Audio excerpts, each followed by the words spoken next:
make sure this shit is coming on.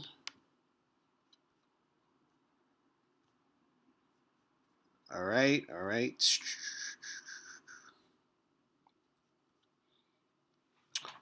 let me make sure this shit. All right, so we are on live. How ill was that line? We are on live. All right, we're gonna look at it through this. I think that's what up. What up, bro? We live, people. Oh, that's somebody? Yes, Fabolito28. What's popping? What's going on? You know that guy?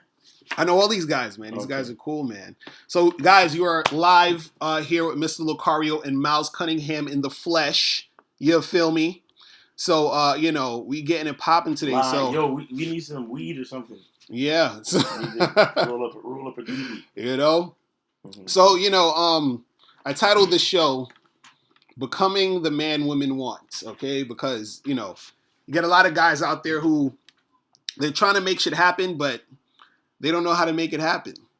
And it's not really that difficult to make this shit happen. Ali Kimono, what's popping? What's going on? How you doing? Chilling?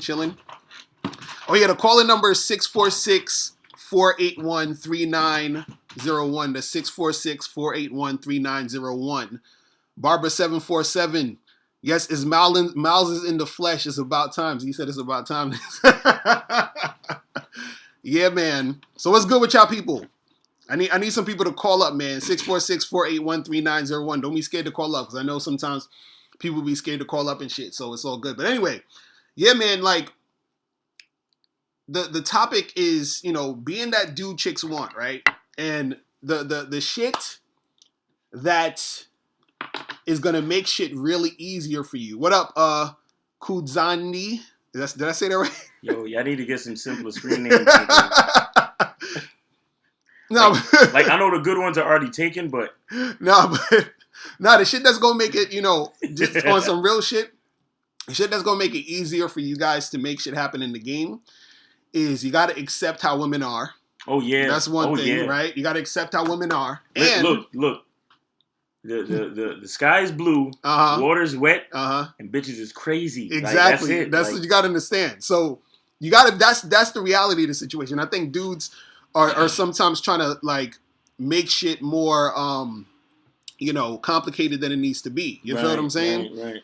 And if you understand that women are the way they are, then you could come at it from that aspect instead of trying to a lot of dudes try to they spend too much time thinking, damn, I wish girls weren't like this. I wish girls would do this. I wish they would do that.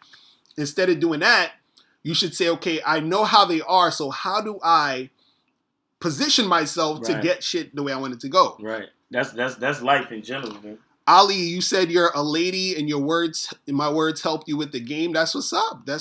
Call up, Ali. The number is 646-481-3901. Let me type that in the chat. So you guys could know. Can Ali send a picture? Hell yeah, Ali, send us a picture at mrlocario@gmail.com. Yes, check it right now. Ali. So that's the number right there, 646-481-3901. So make sure you guys call up. Don't be scared to do that. But yeah, you got to know how women are, man. You got to know how women are.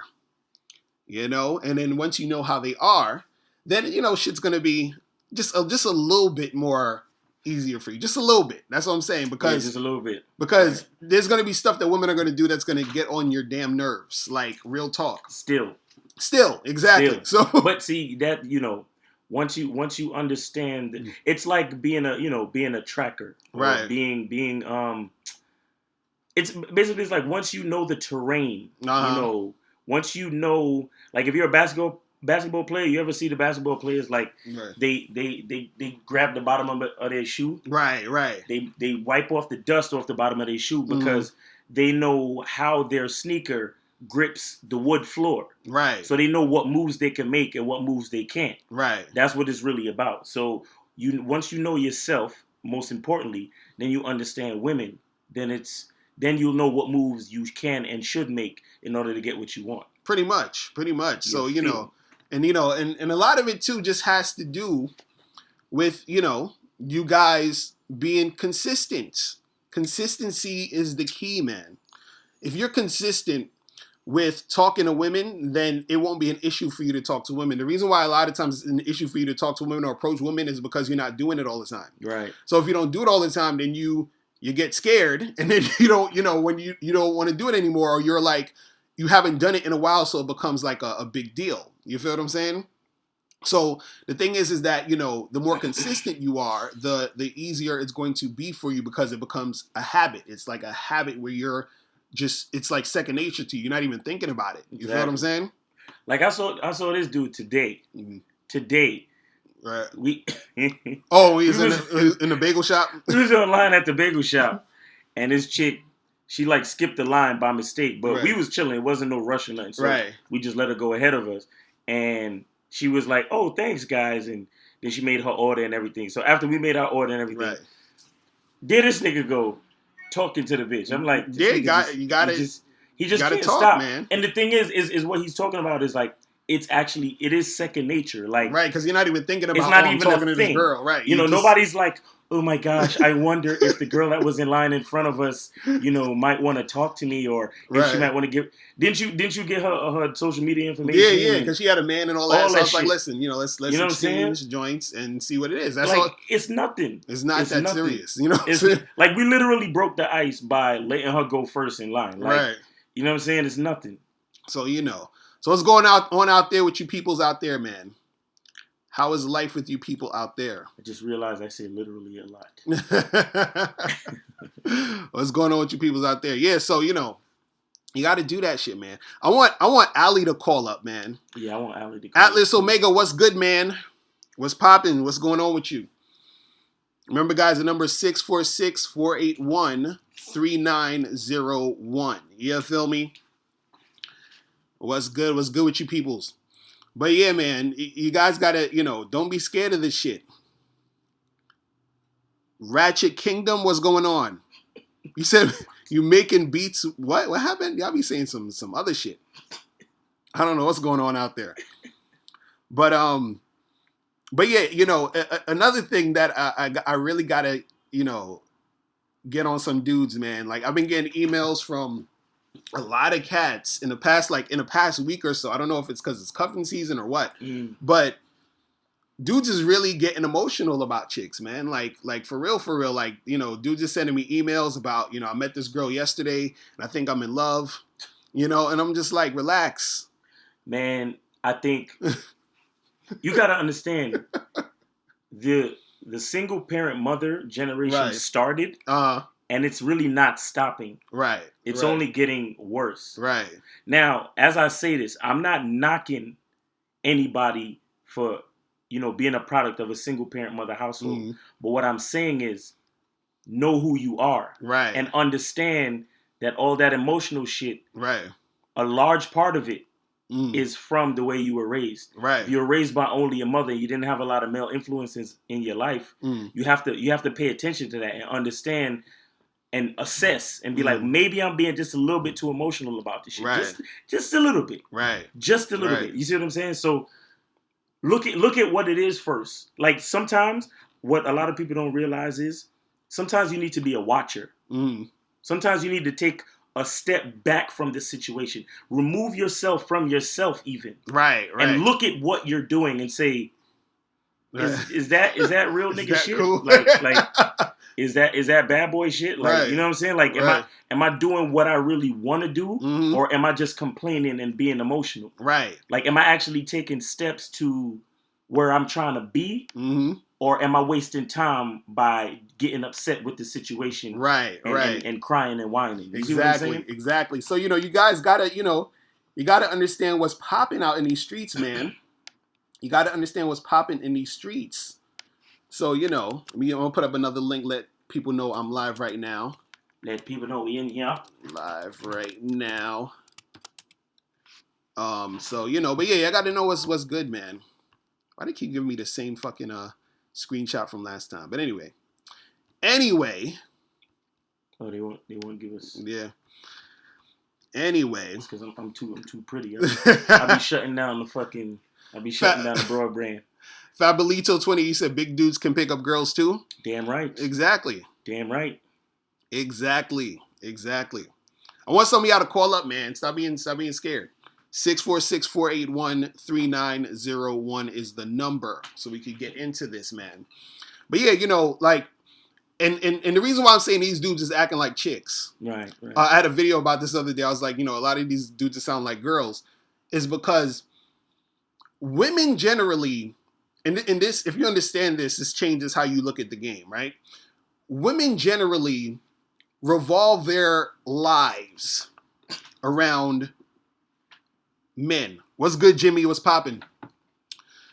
And I was talking to my wife about this, and she was like, "No." I'm like, "Look, women revolve their lives around men. I don't care what they say. I don't care they got the jobs and the this. No, it's dudes. If you talk to a woman, there's a lot of women who are gonna say, I want to get married. I want to have kids. I want to have a family, yada, yada, yada. You understand what I'm saying? Now, some of that could be socialization, but a lot of it also is, it's like on a biological level, they're looking for a man to, to be there for them, to upgrade them, to take care of them, to protect them, all that other shit. You feel what I'm saying?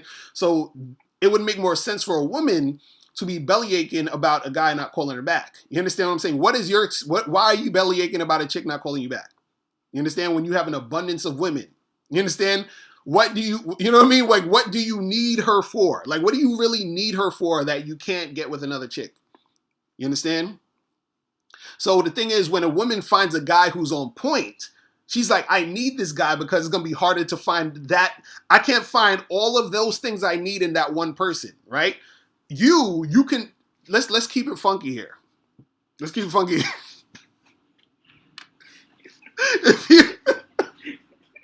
Every time I say this, I feel bad, but you know what I'm saying? If you with a chick, in most cases, like if you're lucky, you'll find a chick who has more to offer than her vagina. But most of the girls that you meet, 90% of the girls you meet is going to be for vagina. Do you understand what I'm saying? That's what you got to understand. Calvin, what's popping? What's going on? You said, what do you think about girls that say they are gay, but you can tell they like niggas? No, that's the thing. Yo, I'm gonna tell you that. I'm gonna tell you like this. Right. Let me see. What percentage? I was 80-20? Probably, yeah. 80-20, maybe 70-30. Right. 70% or 80% of lesbians are not really lesbians. They are disgruntled females. They are upset with the male species. So they cry lesbianism by default. They've either been touched, raped, or just done wrong by a bunch of men. Period. That's crazy. I live and see this. You know why I know? All you fucking lesbians out there who get mad at men all the fucking time for absolutely no reason, none other than the fact that you're insecure, you are the one I'm talking about. Even Ali said it's so true. Even Young and May said it. Young and May is like, yo, if every time we supposed to have sex, you want me to put on the strap, you're not really a lesbian. Right. You gotta be about pussy. Be of and about pussy. Like those, and I'm not saying lesbians don't exist, but I'm saying it's a good majority of females that they just get so turned off by men because either they've been done dirty or they just got with the wrong nigga and it's whatever. Right. But they're not really lesbians. they're retreating. They're running for the hills because they tired of all the shit that men has done to them. Right. You understand? Right. That's crazy. So guys, call up the number 646-481-3901, 646-481-3901. You feel me? I want Ali to call up because she's talking about she a chick. It's probably a dude pretending to be a chick. That's what dudes, you never know online nowadays, But yeah, it's crazy, man. It's crazy. Like you got a lot of chicks out here fronting and shit. You know what I'm saying? You got a lot of chicks out here fronting. And the thing is, I think when we talk about like, you guys being the type of guy that women want, a lot of times, it really starts from how you view yourself, man. It really starts from how you view yourself. It's like this. I always say like this. And I talked about this in my DVD, Manhood in the Game. Right. Broham was popping. What's going on? Ali, you said you sent the pic? Where you sent the pic? You sent it to Mr. Locario at Gmail? Send that to Mr. Locario at Gmail so we can check that out. But anyway, I forgot what I was saying. Oh, no, I was saying, be the guy. Being the guy that you... How you view yourself. Yeah, how you view yourself is important because how you view yourself is how you're going to interact or with other people, with other women. So, for example, if you view yourself as high quality, right? You're not going to engage in bullshit. You're not going to engage in ratchet shit. You're not going to put up with women who are on some dumb shit. Machu was popping. What's going on? But yeah, you're not gonna put up with dumb shit. It's like this. Like, when you would go over to your grandma's house or something and you come in and you gotta take your shoes off before you walk on the carpet. It's the same thing. It's like, yo, this carpet is so valuable that you can't fuck with nobody who's gonna be bringing a dirty shoes. Like, you gotta come correct before you put your feet on this couch. I mean, on this carpet. This shit, yeah. Right? Yeah. So the thing is that it's the same way when you're dealing with women. It's like, yo, I'm so fucking awesome that I can't tolerate anything less than this type of behavior. I can't tolerate this type of shit. You feel what I'm saying? And that's coming from you feeling that, right? Consistency. Fabioto, you said, does Miles got a channel? Yeah, you got a YouTube channel, but it's more like business shit. It's more like... This is my channel, right. Nigga. This is my... You see me here? This is my channel. You feel me? Does Miles have a channel? No, this is my channel. It's crazy. Laser focused energy into this channel. You feel me? Oh, guys, you have to make sure you go to the badboystore.com. Okay? Because we got that shit popping right now. Yes, sir. Go to the badboystore.com. The badboystore.com. John Kim, what's popping? What's going on? Oh, can you put the link in there or they stop you from doing that shit? I don't know. They probably stop you from... I could probably try. Yeah. But we'll see. Broham, he said, my thing is that you come across as a high quality dude, but still will have low quality females try and bust their shot and get mad when you look at them stink. Like, what are you thinking? Well, you know what it is because a lot of dudes who are high quality, what they do is that they get... He went to the thing. He saw the Trump Chia Pet. So we got the Trump Chia Pets on the Bad Boy Store. But anyway, yes, sir. The thing is, when you're a high quality dude, this is what happens. There's gonna be a lot of goofy ass chicks trying to holler because there's a lot of other guys who are high quality but don't realize or recognize they are, or they've lowered themselves because of the outcomes they had with women. So they're like, damn, I'm not getting the type of woman I want. Maybe I should lower my standards. So then they start lowering their standards, and then they start fucking with those type of chicks. So then those type of chicks get gassed up thinking that they can get those higher quality dudes just by, being there or whatever. This is why you got chicks on Instagram, on Facebook, who's, sort of average. They ain't all that. And they think they the shit because a lot of dudes still try to fuck with them. Yep. You know what I'm saying? So that's a major problem with online dating. Right. Major problem. Right. Corey Guns was popping. So you gotta understand what's going on with that. I want to say something real quick. Okay, if you a high quality dude, don't look at them like they stink. Don't do that. Right. Don't do that because let me see. Okay, think about it like this. You gotta think about it like branding. It's like branding. Think about somebody like Jay-Z. Right. Think about somebody like Jay-Z. Over the years, Jay-Z, a lot of people have come for Jay-Z. Like, I'm talking about other rappers trying to bait him into like a beef situation or like a back and forth lyrical situation or whatever. Right. Jay-Z pick and chooses who he needs to reply to on his raps, whether subliminally, right, or directly. Like, because Blueprint against Nas was direct. Right. You understand? Because he even said his name in the track. But nowadays, he's been subliminally trading shots with Drake. But you got to understand, see how he subliminally trades shots with Drake, but there's no overshadowing like hate or maliciousness to the beef or to the back and forth, because it shows Jay-Z's branding of quality. Right. Because Jay-Z's not going to lower himself to fight with a rapper who he knows is below him. Right. You see what I'm saying? Now Drake is up there. Drake is not necessarily Jay-Z's level, right? But Drake is like literally one of the hot. Literally, Drake is like he's one of the hottest rappers out now. Right. So he'll trade shots on a low key level with Drake, but you'll never hear him come on the radio and start like dissing another rapper or saying something negative about somebody else. You know why? Because that lowers his brand. Right. So when you, as a quality man, look at a chick or say something to a chick like, bitch, you must be out your damn mind. Think about that. Right. You a high quality nigga. You either got your businesses popping, you standing there in a suit, you groomed up real good. Right. And somebody hears you say the words, bitch, you must be out your damn mind. Then it's like you look like, you know what I mean? You don't look like the high quality dude. You're not that high quality dude at that point. As soon as you do that. You don't even have to look at her. If you want to let a chick know that she's barking up the wrong tree, you smile, you shake her hand, you lick your lips, you look her dead in her eye, and be like, yo, you're a beautiful young lady, but you're not for me. Right. I'm just going to move on now. You have a nice day. Right. That's it. Pretty much. You've kept your brand elevated. You've kept your value elevated. Real talk. Don't lower your value just so you can prove a point or try. Why are you trying to prove a point to a lower level person? They're not on your level. So what point are you trying to prove?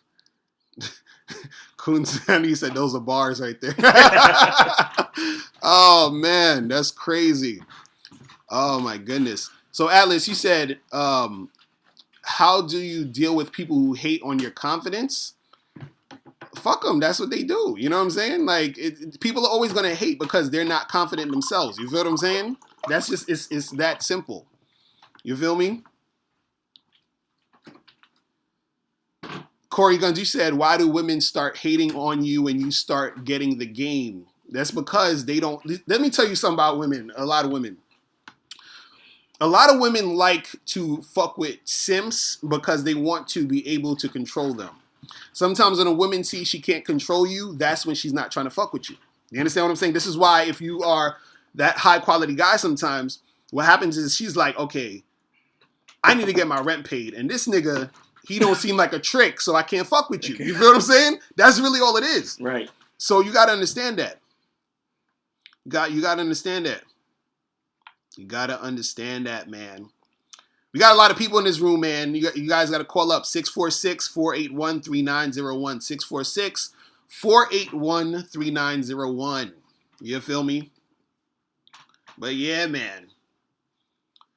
But yeah, that's some real shit you were saying because, you know, a lot of dudes, like, you know, their ego is still attached to their whole situation. Right. And that's the thing that fucks you up because when you start you know, interacting with women and, you know, people in general and trying to basically do this because of your ego, what happens is that you end up being inauthentic because what you're trying to do is you're trying to keep up whatever identity you think you are. Like, well, I'm this super player Matt guy, so I gotta, you know, do this and do that. So when a woman is not feeling you, you feel threatened because you're like, but wait a second, you're supposed to be feeling me because I'm the shit. Right. So now you're like, well, fuck you, bitch. You feel what I'm saying? Because now it's like you're mad because like she hit a blow to your ego. You feel what I'm saying? Right.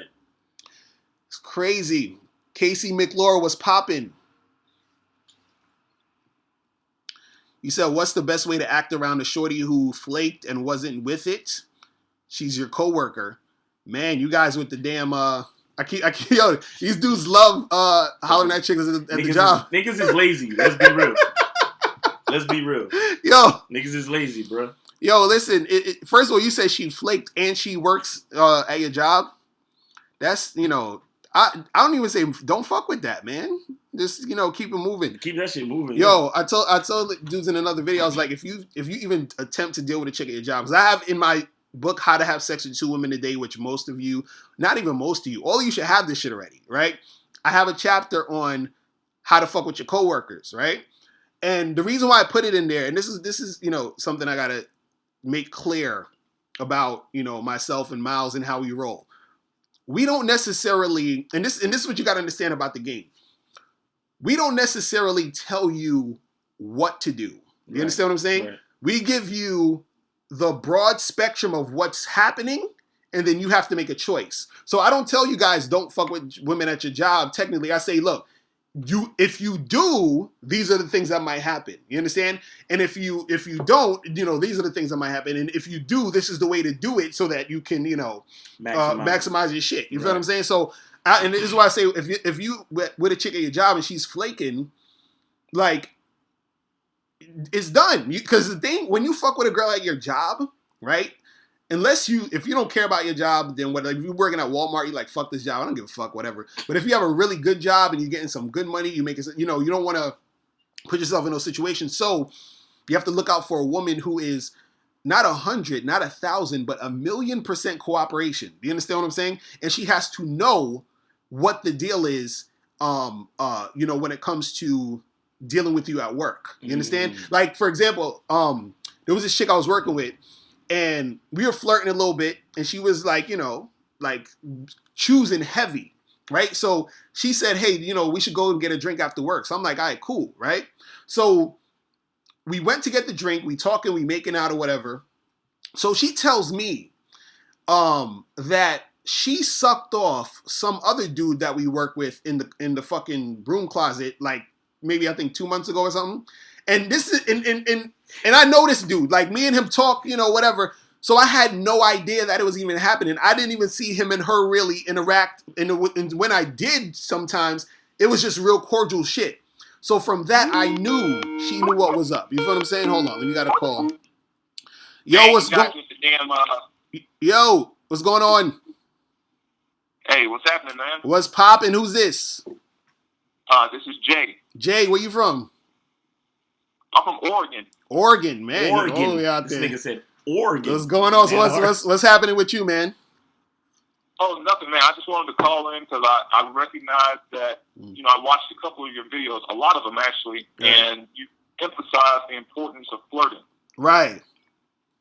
Yeah, so my game used to be weak, back in the days, but some shit that really changed my life was, what changed my game was I heard that R. Kelly song, I'm a Flirt. Right. And so, I put 2 and 2 together, and I started, listening to some of my homeboys, and, and they explained that shit to me, and, everything, it's been good ever since. Right. And so, like, for any of the guys who watch your videos, like, I know you keep hammering the shit home to them that they got to flirt, but if they need some inspiration or a theme song, they need to go back on YouTube and watch that shit. Right, exactly. No, it's real talk, man. That's the thing. That's the thing that people don't understand. The flirting is the thing that separates, you from being just some regular dude to being a dude she sees as a guy she wants to deal with on a sexual basis. Right. It's literally that simple. And you know what a lot of guys don't understand is when you don't flirt with a woman, she interprets that as you not being into her. You see what I'm saying? Because she's thinking, well, if he liked me, he would have flirted. It's a simple shit, right? You know what I'm saying? But see, dudes are scared to flirt because they're scared, they're like, oh, I don't want to be rude. I don't want to, what if she doesn't like it? Like, they're thinking of all of this shit, but you got to flirt in order to, bring that situation into fruition. You feel what I'm saying? That's what needs to happen. Yeah, and one thing that I picked up from watching your videos that I saw myself, even though I knew how to flirt, some things that I saw myself making was, I'd meet a chick, you know what I'm saying, and we would start out with the small talk. Right. But I've let that small talk shit carry on for far too long. Yes. Right. Yes, so yes. I saw a couple of your videos, and you were like, it's okay to have that small talk shit, but you have to immediately move it into that flirting. Exactly. You have to. You got the quicker the better too. You know what I mean? Because the thing is, a lot of guys they do so much small talk because they don't know how to transition into flirting. You feel what I'm saying? And you can either transition real softly, or you can transition just hard. So a soft transition would be like, let's say you're talking to a girl, hey, how you doing, blah, blah, blah, where you from, and all this other stuff. So a soft transition might be saying something like, that's a really like nice dress you got on. You understand? And then you might say, you know, you got some really nice eyes, blah, blah, blah. You got a cute laugh, whatever. So you're transitioning into the flirting in a soft way. Then the hard way is basically you are blatantly letting the chick know you trying to mess with it. You feel me? So like you be having a small talk and you say, you know, hey, where you from? How you doing? Yada, yada, yada. You be like, look, yo, you are sexy as fuck. What's up with you? You feel what I'm saying? Right. Like, Right. and Or as soon as you talk about the dress, be like, yo, I would like to see how you look outside. Exactly. You feel what I'm saying? Like, and so, and the thing is that you have to start flirting, you know, and guys understand, you have to start flirting because you have to see her reaction. Yep, you gotta see it. You gotta see her reaction. Yep. You feel what I'm saying? It's almost like putting the proposition up front, Mm-hmm. so you can know what type of chick she is, so you don't waste your time. Right, you know what I'm saying? right. You feel what I'm saying? It's almost like literally saying, yo, can we fuck? Right, right. But chicks don't like that, so you gotta flirt. Right. But if you flirting and she's with it, then you know, okay, we got a little area here that we can fuck around with. You see what I'm saying? Real talk. But if you start the flirting and she, like even with the touching, the flirting and the touching kind of goes hand in hand. Mm. You start to, you know, touch her hand, put your arm around her shoulders, blah, blah, blah. If she's backing away or if you start flirting and she doesn't laugh and vibe with you, then you know she's not really the type that's really feeling you like that. Pretty much. Then you know, boom, next one. You gotta read those. You gotta read those body signals. Yep. Right. Real talk. So you know what's going on. You understand what's popping. You know what? No, because he brings up a really good point because you got to understand. You know, I've said this before. A chick, when she gets dressed, mm-hmm. she goes out and she buys the clothes. Right. She puts on her makeup, mm-hmm. and she comes out there with her homegirls, and she's like, she asks her homegirl how this look and how that look, and do the makeup and cover up this and cover up that. All of it is just, she's just seeking validation. Right. So what the flirting does is, in a not so like harsh way, you're telling her that she's sexy. You're telling her that the dress is working. You're telling her that her ensemble, her outfit looks good, and you find her attractive. You see what I'm saying? Right. You know, and that's really what it does. You're giving her the green light, and you're letting her know, look, all the shit that you did to look the way you look tonight is working, and I'm feeling you. Right. You see what I'm saying? Like, because that's all she's really looking for. She's looking for a nigga to say, okay, yeah, you look good, man. Like, you see what I'm saying? Pretty much. That's it. And the flirting is like a green light, and it builds her confidence, and then it also lets you know if she's feeling you, and then you know you can move forward. Right. Real talk, man. That's what it is, man. Another thing I wanted to point out before I get off is one thing I see you pointing out in your videos, and you keep on repeating it and repeating it and repeating it, and guys, they keep on asking the same question. Right. Is that looks are subjective. Oh, and, yeah. The way how I figured this out, you know, was because, you know, I was in a fraternity, right? And I knew this one cat, he was like maybe, I don't know, 5'3". Right. But he was fucking a lot of girls. And I would call this guy, I wouldn't call him necessarily handsome or whatever. Right. But, and I'd ask him, I'd be like, man, how in the hell are you fucking all these girls? Right. And you know, I mean, these were not just, this just wasn't numbers, this was quality girls. You know what I'm saying? Right. And he said, man, beauty is in the eye of the beholder. And, you know, and once I got that through my head, because, you know, back in the days, you know, if I saw a girl that I considered a 10, right, I wouldn't approach her. And I would be like, you know, she's not going to even fuck with me, so I wouldn't even approach her. And I'd go and I'd approach that 7 or that 8. But, you know, right.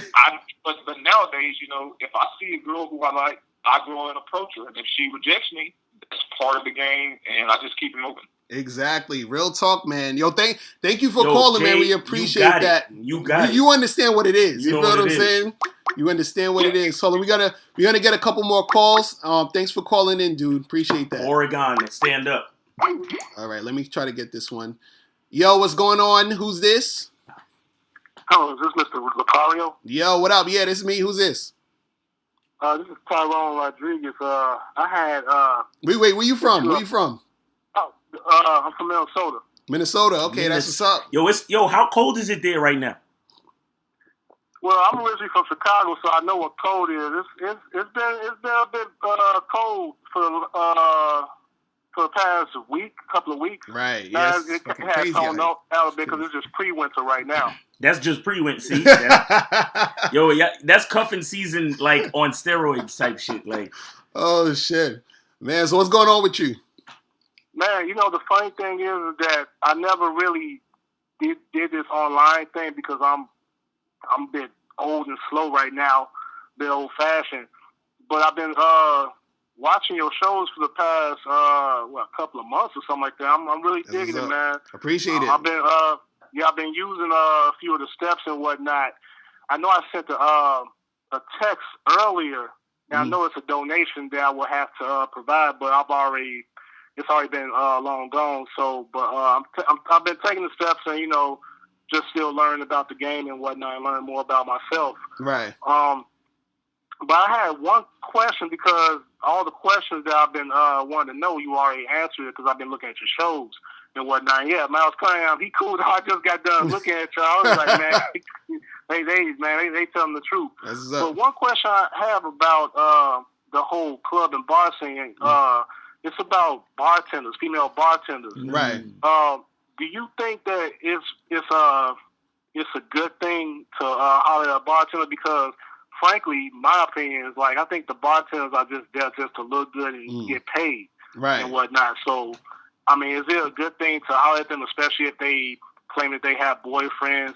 As to what you mentioned earlier, some of them don't even have boyfriends, right, and whatnot. So, right. I mean, I actually can't believe I'm actually talking to you because y'all in New York right now. Right. So I'm just like, no, it's a good thing with the internet, man. That's how we get it popping. But to answer your question, you can, and this is the thing I got, and I'm glad you asked that question because I think what a lot of guys have to sort of get out of their head is, could I approach this girl or should I approach that girl? She looks like this way. She looks like she's working. She looks like she doesn't want to be bothered. She, she's this, she's that. Like, you can talk to any woman and basically make something happen if you apply yourself and you attempt to do it. So when it comes to a bartender, what happens is that, she's in there, she's supposed to look good, it attracts the customers, and a lot of guys go there and they'll, talk to her, flirt with her, or whatever it is like that, right? The thing is that what I would suggest you do is when you talk to bartenders or any woman that's working or in that situation where you're trying to make something happen, right? The best thing that you can do is, and this has worked for me, it works for a couple of my friends, you can acknowledge what's the reality of the situation she's in, and then make it easier for her to choose you. So what that means is, like, let's say for example you at the bar and you talking to the girl, you say, hey, let me get a drink, whatever, she brings back the drink. You say, listen, miss, here's my card. You know what I mean? I think you're interesting. I don't really want to talk to you too much here because I know you're working, but holla at me tomorrow so we could, hook something up or get something together. You understand? So you're letting her know you respect the fact that she got to work now, but you're interested, and then you're still telling her, hey, you choose, versus all the guys who are coming up to her and say, hey, let me get your number. They're all drunk. You understand what I'm saying? So, and now she's into you, she'll actually hit you up. You understand? Because I've had chicks do that too many damn times. This is why I always advocate for guys to give chicks the number and say, hey, hit me back this day, that day, that day. You feel what I'm saying? But go ahead. You was going to say something? Well, that's okay. That's some good advice. I mean, I'll definitely use that. The funny thing is that because I'm on Tinder right now, right? I don't, like I said before, I don't do online dating like that. But I'm still fresh on it, so I'm just swiping here and swiping there. But my whole thing is that I have put some restrictions up on these females, and like, hey, if you got one of the following hobbies, being attention or having more than one pick of you and your BFFs, as if you're Waldo and I'm Columbo, you posing pics in the public restroom, then, Right. you know, by all means, swipe left, you know. And I kid you not, I mean, I would see a nice ass female and she posing in the public restroom. I'm just like, oh, hell no. So I just straight swipe left, you know. Sometimes I might slip up and swipe right, it just all depends. Right. And then you get transsexuals on there, and I'm just like, Oh yeah, that's no, the shit. man. That's the worst. That should be pissing. Yo, I swear to yo. Yo, Oh man, nah, they it's shouldn't true. be allowed to. No, they actually. I heard that Tinder's trying to make a different thing now, where you can section it off. So if you're a tranny and you want to meet people, then they'll, you know what I'm saying. But I feel you on that. That should be crazy. but you know what, the Tinder game, though, I would say what you want to do is, I think it's good that you are sort of setting standards for yourself, because it separates you from a guy, from most guys who sort of, you know, women sort of, you know, they look at guys and they're like, yeah, these guys are just all swiping right. They don't care. I got to still get to know them. So you sort of having those standards is a good look. But what I would say though is, with online dating, a lot of times what you want to do is, you want to swipe, or like for Tinder swipe or OkCupid or whatever message, whatever you're doing. You want to broaden your net of women as much as possible, right, so that you can actually meet them in person. Because a lot of times, just going strictly off of a picture, you're not going to get the real feel of the person. You understand? And the thing is that, and I remember, Miles, you talked about this years ago, and this shit stuck with me forever, is that a lot of times you don't know what's going to happen in a situation until you put yourself in a situation. So when, like, and for a lot of times, if a person says, I don't know something, all that means is you're saying, I don't know myself in that situation. So if you're looking at a picture of a girl and she's attractive, but let's say you're like, oh, well, she's, you know, her picture looks funny, so I'm not going to swipe on her. You understand?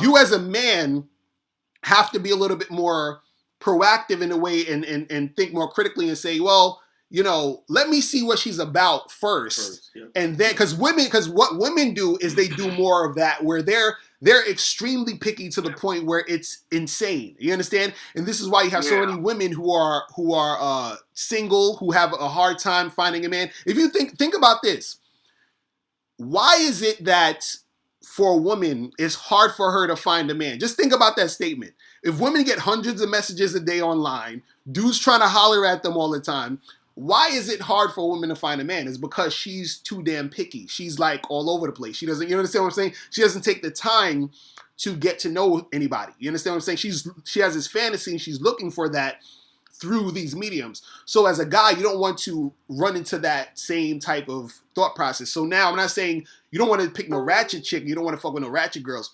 But what I'm saying is that open your mind a little bit to be, you know, you want to be selective, but you don't want to be, you know, too picky and too insane about what you're trying to do. You feel what I'm saying? Because you're going to miss out on chicks that you can actually make something happen with. You feel what I'm saying? You want to be selective where you maintain your standard, but you don't want to be restrictive where you're cutting yourself off from experiences that might show you another side of you. Right, exactly. Okay. Because remember, it's all about, because we always say the truth is inside you. But you grow every day. Right. The person that you are today, you'll be a different person tomorrow. Right. You understand what I'm saying? Okay. So restricting yourself from experiencing a lot of different things, it restricts your growth as a person. Right. You see what I'm saying? Right. So keep the standard up, but don't restrict yourself from new experiences and growth. Right. Okay. Real talk. One last question before I go. No problem.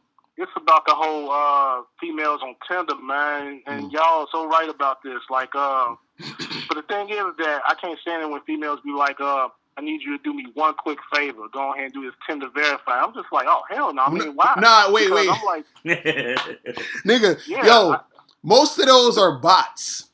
They be giving you they give you that link and say, click here to verify and all that bullshit.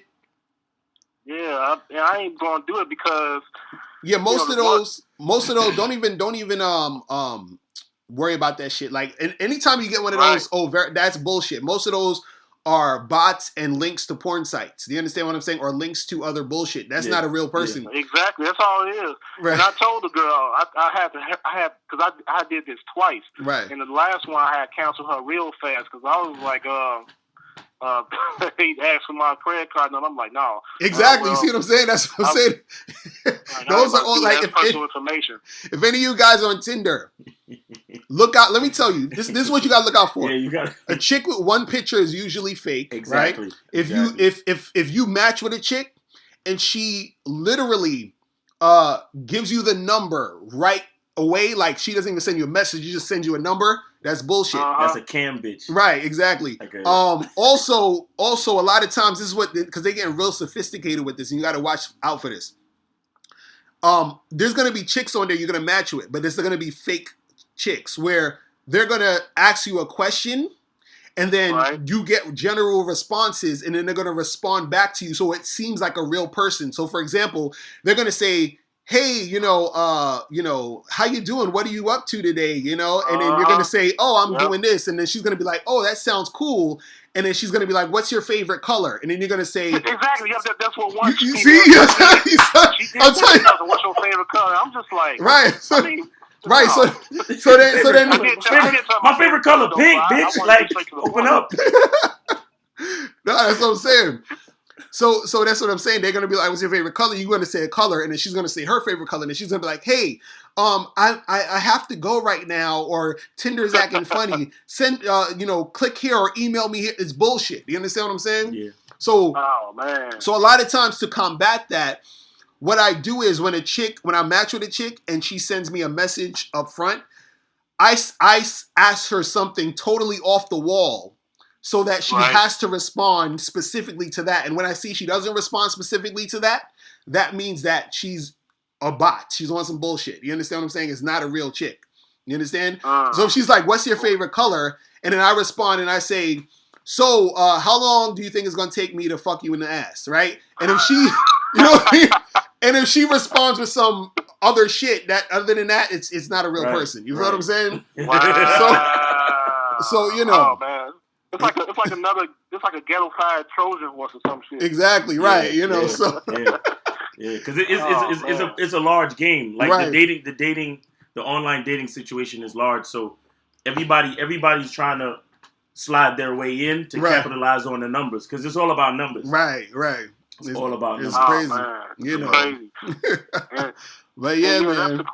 That's a question I did have too, and that's what I'm trying to do too. I'm trying to lay back on hollering at females at work.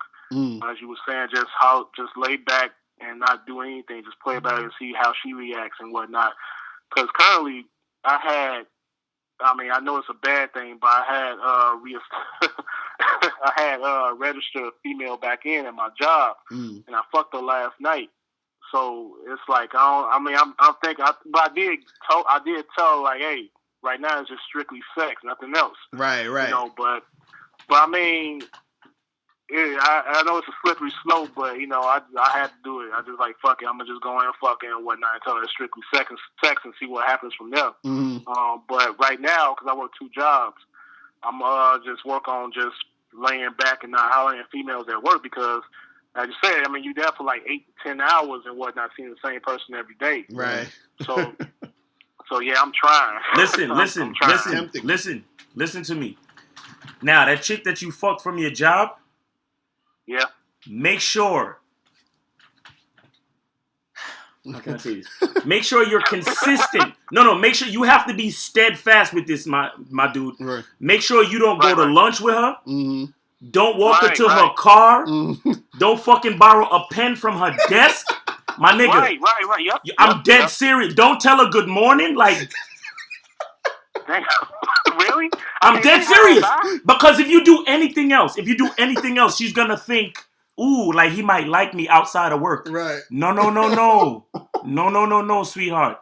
I told you that shit was just fucking. Right. And that's all it is. Right. You can't give her no reason to try to find a segue. Because that's all a bitch is looking for. Right. Shit. Because I've already told her, saying we can make small talk here and there. Oh, shit, I must have fucked up. No.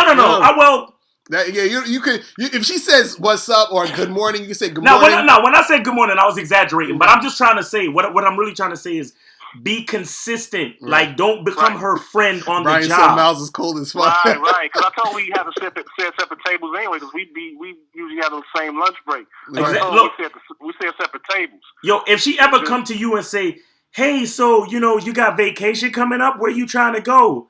You reply, "Yo, when is the next time you could come to my crib?" Right, exactly. If she says to you, "Oh, do you like my new dress or my new blouse that I'm wearing today?" You reply, "So when is the next time you coming to my crib?" Exactly.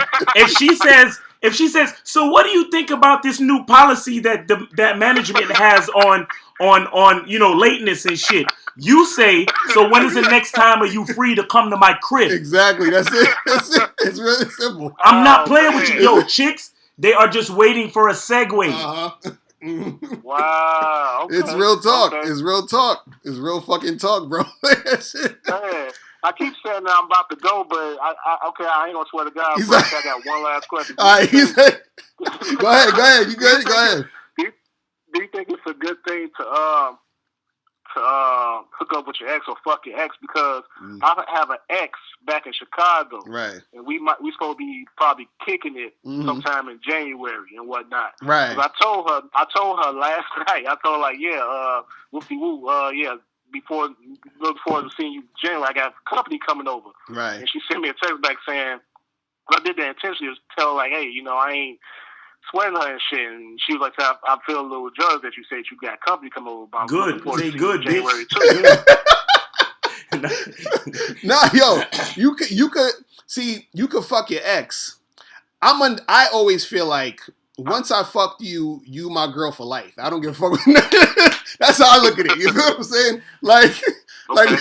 So the thing is, but what you got to do, like Miles was saying, even with the girl from your job, you have to apply that same shit to your ex. You feel what I'm saying? Got you. So that same type of thing where it's like, okay, yeah, we can fuck, we just fucking, because she might try to be thinking, oh, well, maybe we can get back together. Nah, when you free so we can fuck again. You feel what I'm saying? That's it. Yeah, she was my first too. She was my first love back in 2000. Man. Oh shit. I mean, because I tried, because like see that one you just said that. See what you just said? Right. That's you really gotta really be on your P's and Q's with that. Right. Yeah. She man. Yo, you going to her crib too? Are you gonna stay with her when you go see her? No, I mean she gonna come to my place and whatnot. We gonna hang out for where we supposed to hang out, and she might come back to supposed to come back to my crib and chill out, spend the night with her. So, and I told her what I was about, because back then I used to be a real nice guy. Now I'm that other guy now. So I told her, like, she tried to try to be on some BFF shit. I told her, like, no, I mean, I ain't trying to chat with you. I'm, right. Exactly. That's good. Time to chat. You look. You got a good thing going. You seem to have. You pretty much seem to have it handled. Right. Keep that same mentality. But what I want to tell you is that, being that she was your first love and y'all probably had something deep before, she could spend the night. But I need you to find something to do tomorrow morning. Right. So she got to go by her business. Right. Exactly. You see what I'm saying? Right. Exactly. You see what I'm saying? Right. Don't go to breakfast with this girl. Don't go to breakfast with her or nothing like that. Right. No. Be like, if she, because you already fucking up by letting her spend the night. She gonna have to go. No, listen to me. You already fucking up by letting her spend the night. That's number one. Right. But like I said, I'll give you a pass, because that was something serious that you used to smash before. Like that was your first love and all that. So boom. But you gotta have something to do in the morning. Mm-hmm. Right. I'm like, sorry, I can't really spend no time. I gotta go. Right. So you gotta. Are you? Make sure she drive her own car so she could get up and go. Right. Even if you have to, y'all both leave the driveway and you spin the block and come back in the crib. Do what you gotta do. Right. Exactly. Because as soon, all they looking for is a segue. They looking for that little thing they can squeeze in, like. Because look, she already jealous that you got company, B. Right. You understand what I'm saying?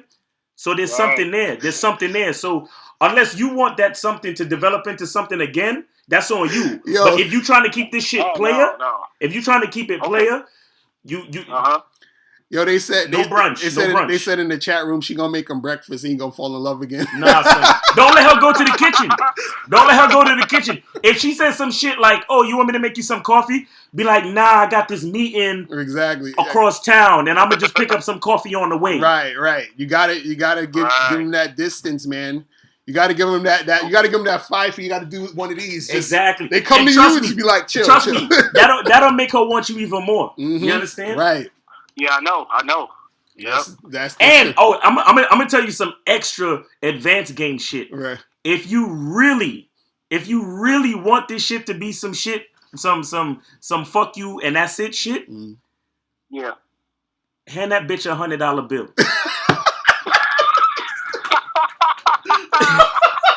Oh man. Before you leave to go to your meeting that's across town, give that bitch a crispy $100 bill. Oh man. And let her know that y'all just had a good time and this is for your troubles.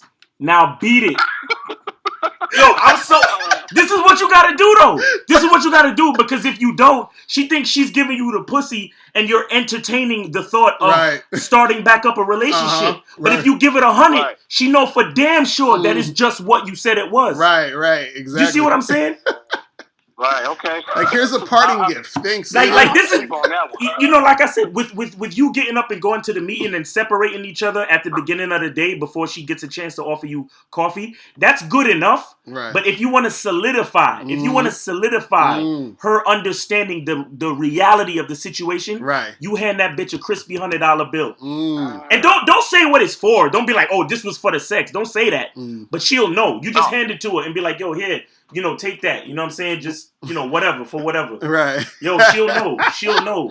And on top of that, the next time she need $100, guess who she calling? See, I ain't giving them chicks no money. Like, no. And it's not about tricking. It's not about tricking. It's about creating that. It's about creating that barrier. You understand what I'm saying? Right. Because it's like letting you know, like, look, this is not going past what it is. You know what I'm saying? Like, so, because when a bitch give a dude pussy, she thinks she's giving him the world. Like, it's the most important fucking resource on the planet. Broham said make it $20 instead of $100. I'd much rather make it $20 or 50 at least. I got bills to pay, man. She gonna know you real serious if you get 100. She be like, God damn. It's like, this nigga ain't playing. Jesus. Oh my God. Man. But yeah, that's how you gotta do it, man. Shit. It's funny. Hey, man, get out of here, man. Go handle your business, man. You got that shit, man. Exactly. You know what you're doing. I appreciate y'all, man. Appreciate it, man. Y'all actually made my day. I'm actually glad I got a chance to talk to both of y'all. It's a bonus. I appreciate you calling, man. We definitely appreciate you calling, man. Yeah, man. Keep doing your thing, man. Next time, we have this, hit us back and keep us updated. You feel me? So I can still use this number? Yeah, same number. Same number. 646-481-3901. Same number. Okay, yeah, definitely, man. Because it's like, man, like I said, I'm learning some new shit about the whole game thing. And the funny thing is, I have read those books from the PUAs and Mystery and the other guy.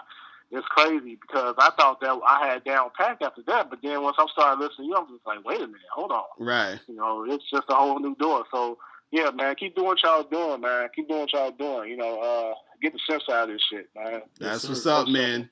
I appreciate you calling. That's what's up. Yeah, man. Yeah, man. That's just crazy. Then we got a lot of people in the chat room.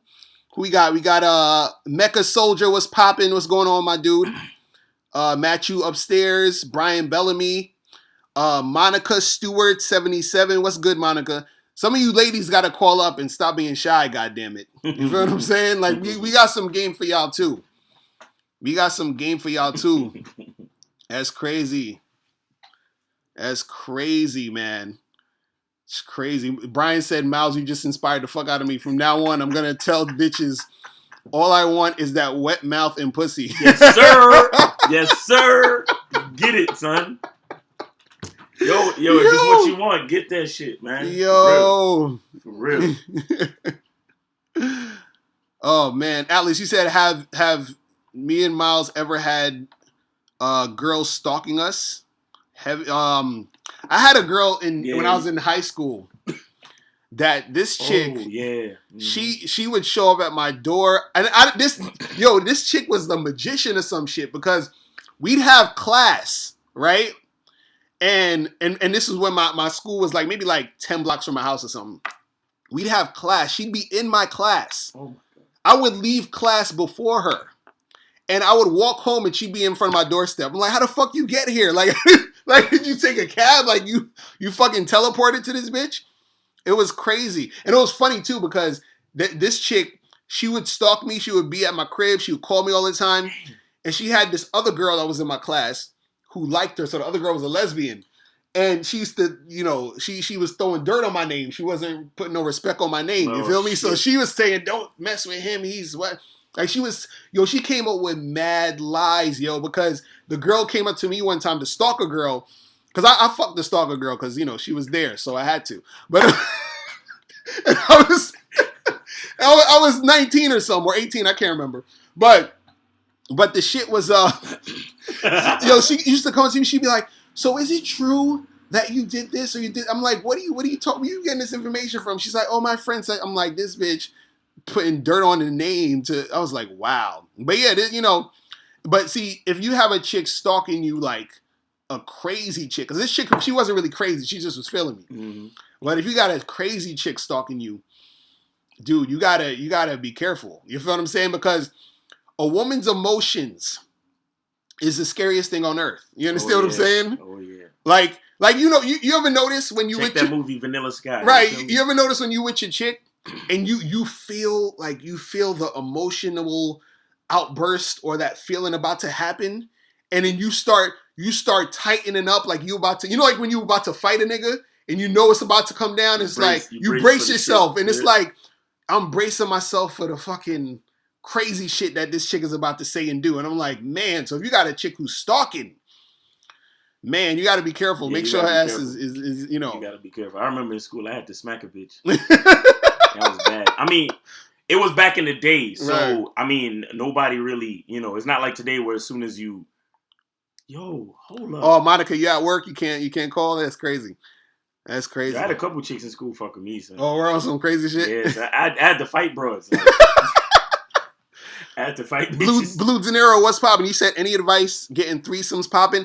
I actually have a whole audio, a 20-minute audio. If you go to not Bad Boy membership, go to MrLocario.com and get the DVD, The Bad Boy's Guide to Dating, because it comes with the free audio program, Step Up Your Dating Game. And I have a whole joint on there that tells you how to, step by step, on how to get threesomes. You understand what I'm saying? Step by fucking step. You understand? Like it's some serious shit. So threesomes though, son. Right, them shits is nice. Listen, most females have bisexual tendencies. Mm-hmm.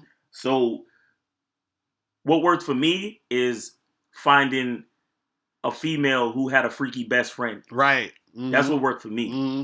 And yeah, it's a good look. Right. Only thing you got to do after that is coordinate schedules, because you got to find out when niggas is free. Right. Then after that, make sure there's a little bit of alcohol around. I'm not saying you got to get chicks drunk, but you got to loosen them up a little bit. Right. So make sure there are comfortable surroundings and a little bit of alcohol, something like wine.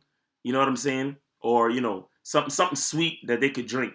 And another good thing that works is I think you should let them start. Let them start. Let the chicks start fucking with each other. Because women, I mean, they know you're gonna be included, but to get things like going, to get them more the wheel comfortable moving, and all that shit. Let them start with each other, because women are more comfortable with women, because they don't have to really worry about the penetration part of it till later. Right. So you let them, you start, and as a matter of fact, you as the man, you kind of tell them what to do and all that. You know what I'm saying? Like you kind of, hey, so now you could touch her or hug her or whatever. So make sure you get the Bad Boys Guide to Dating so you can, learn how to get them threesomes popping. You understand? Threesomes are the shit. Trust me. Threesomes are the shit. Jonathan Thomas, what's going on? You say, yo, what's happening, Mr. Locario? Bad chick from Tag just became a mutual match on the site. I want to get at her, but I don't know how to approach her or what angle to take my approach. Okay, anytime you guys are hitting chicks up on an online dating joint or app or whatever, what you have to do is two main things, okay? One is you have to make sure that the first message that you're sending them is something different. Not just hi, how are you, hello, none of that shit. You understand what I'm saying? It has to be something that is different, and it has to be something that is a question, something she can answer. You understand what I'm saying? So the thing is, what you want is for her to. You're basically setting up a response. You're setting up a way for her to respond to you because you're asking that question. You understand what I'm saying? So the thing is that that's going to make it more likely that she's going to respond to you, and then once she responds to you, you have to, as soon as possible, between 5 or 6 messages tops, you have to close the deal, get her number, and set some shit up. You understand what I'm saying? See, set up a meet. So the thing what you got to understand is, don't spend so much time, dealing with small talk with these chicks. You understand what I'm saying? You have to make sure that it's like, I always think about it like a bank robbery. You get in, you get out. The same thing. You contact her. Oh, yeah, so what you doing this weekend? You free? Cool, let's meet up on Friday. Here's my number. Text me your number. Boom. See you on Friday. Done. You understand what I'm saying? You got to, make it quick. Because a lot of these chicks, they're searching for chat buddies. Right, exactly. And attention givers. So exactly. Yeah, you got to cut that shit out early. Roy Radishin, you say, yo, I'm still Locario. I'm dealing with a Persian bitch and she's trouble, bro. I mean, don't deal with it then. Exactly. We did the whole show on charging bitches to the game. Right. Monica, you said dudes stalk as well. Oh, yeah, dudes be stalking. Yeah. So you got to watch out for them guys. Yeah, those are the low quality dudes, or the dudes who are just not aware of their quality. Right. Terrible. Right. Anno John was popping. You said how to deal with hard rejection. What's hard rejection? What's hard rejection in versus soft rejection? What are you talking about? Hard rejection. What bitch threw a drink in your face or slapped you or some shit? You know what I'm saying? Kyle, you said how to get an Asian chick. Holler at her. That's how you get. Yo, you know what you got to understand, Holler guys? at mad Asian chicks, exactly. Bro. Like, yo, it's funny because a lot of the stuff that you need to know and understand is real simple. Like I talked about this, I think, in the last stream, where I was saying that there's a book. I forgot the name of it. It was like how to get rich for dummies or some shit like that. Right. So the dude said, if you had a giraffe and you needed to put it in a refrigerator, how would you do it? So he was like, most people were saying, oh, you got to chop it up, you got to do this, you got to do that. He said, no, open the refrigerator, put the giraffe in, and close the refrigerator. You feel what I'm saying? So a lot of times, the shit you need to do is so simple, but you're trying so hard you're complicating it more than it needs to be done. So if you see an Asian chick and you say, yo, she's hot, I want to go, I would love to get with her, go and holler at her, go talk to her. Because then you end up talking to her, and then you could be that dude who she's feeling heavy. Now you just got an Asian chick by doing what? Just going up and hollering. You feel what I'm saying? And it's that simple. But a lot of times you think that you got to do all this complicated shit. Now, you might talk to that Asian girl and not get her, but then you see another Asian girl, you might not get her. And then the third Asian girl you might get. You understand? Mm-hmm. So it's just being consistent within what you're trying to do. It's really that simple. And then you start to see those things happen. The problem is that we're trying to get the benefit and trying to minimize the things we need to go through to get it. So we're saying, I want you to cook me an omelet without breaking the egg. You understand? That's what dudes is doing in the game. It's like the shit don't work that way. You feel what I'm saying? It don't work that way. Work. Exactly. You got to put in that work. Nigga. Work, nigga. Work on your Asian bitch numbers. Right. That's it. Yo, Asian bitches though? Barbara, I know, right? Yeah. Asian chicks is the shit. Barbara 77747, he said, do you think women who are prettier and nicer are more likely to be taken than those with bad attitudes? Yeah, pretty much. I mean, see, chicks with bad attitudes, they'll get fucked. You understand what I'm saying? Dudes will fuck them, but they're not going to stick with them. Right. A chick who's pretty and she's nice, niggas is like, yo, I'm trying to wife this girl up. You feel what I'm saying? It's really that. Yeah, so, that's what I try to tell chicks. Chicks don't understand that. Like, if you're a cool chick, dudes is going to want to holler at you. This is what I was saying earlier. When chicks be like, oh, I can't find a man, it's like, yo, it's something you're doing wrong, sweetie. I can't, you know what I'm saying? Like, that's crazy. That's crazy. Oh, man. So, guys, call up 646-481-3901. Let me write it again in the chat. 646-481. 8-1. I think there are like in the world there are don't the Asian population in the world like the highest. What do you mean? It's like more like as far as like there's most lots people? and lots of Asian people in the world. Yeah. Like take your ass to Chinatown, right, and just go crazy, homie. Success journey. What's popping? What's going on? Well, that's if they're in New York. Right. Most major cities have a Chinatown. So right. If you're in a major city, go to the Chinatown of your city. Or exactly. go to the neighborhood where you know all the Koreans and Chinese and Japanese people. Roy, you said Mr. DC Comics said you said my cousin looked like Jadakiss. Who you talking about? This nigga? Yo. How you do this shit?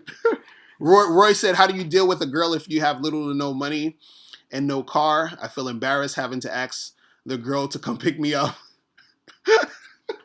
No, first of all, don't feel embarrassed about shit. Right. You understand what I'm saying? Right. That's the first thing.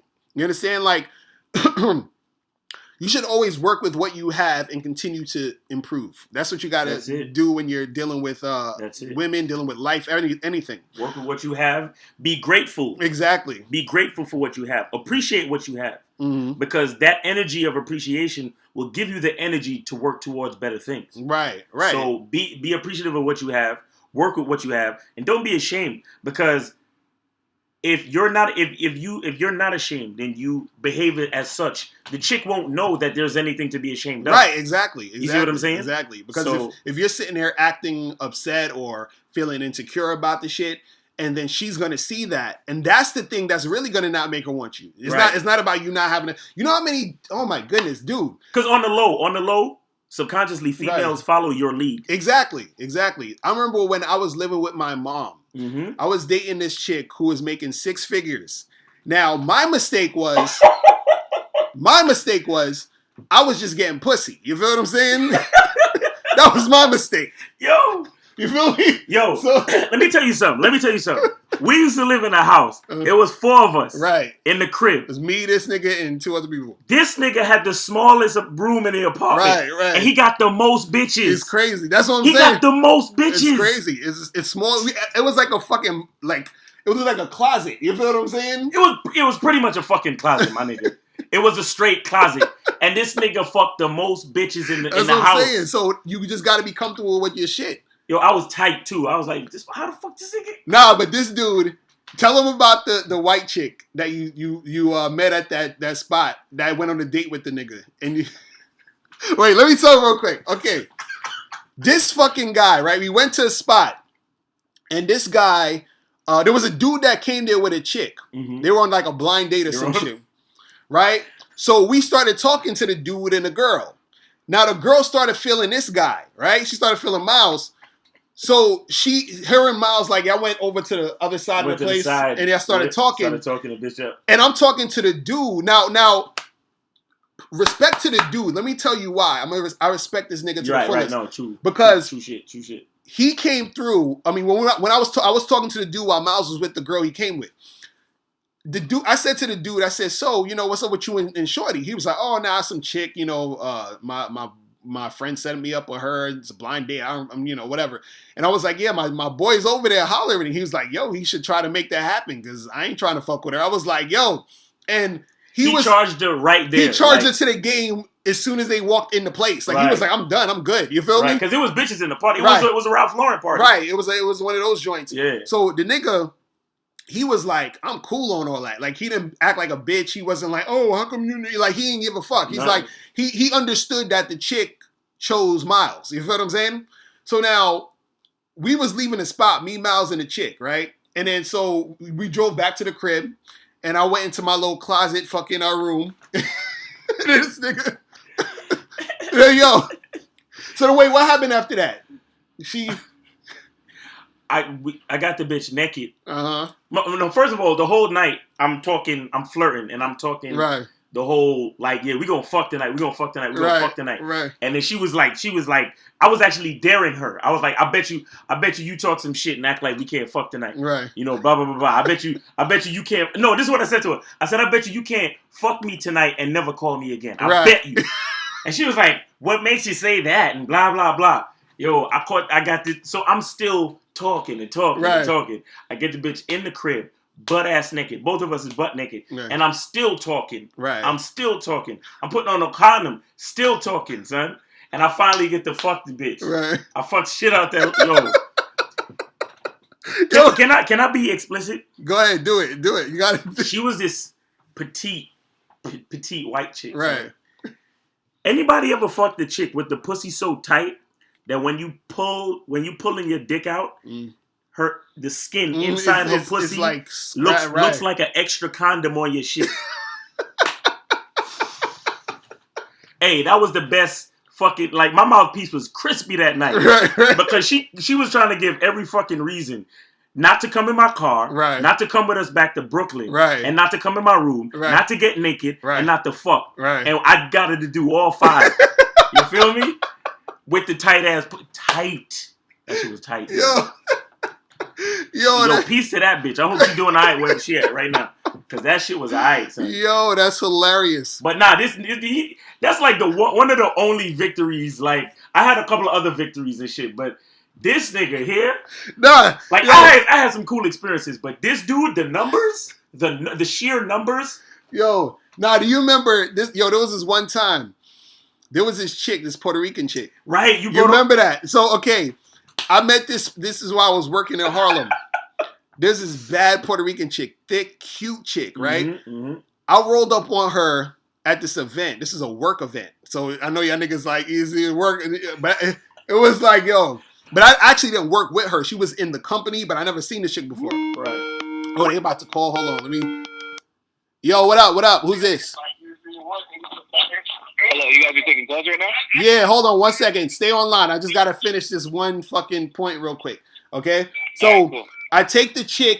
I get this chick's number. We chilling. And then what happened was, I brought it to the crib, right? And the chick, she was super submissive. So, she was doing whatever I was saying, right? So, I tell this nigga Miles, I say, yo, I got this chick. You want to get in on this, right? So I go in the room. I say, yo, how about you, bless my boy real quick? And then she's like, what do you mean?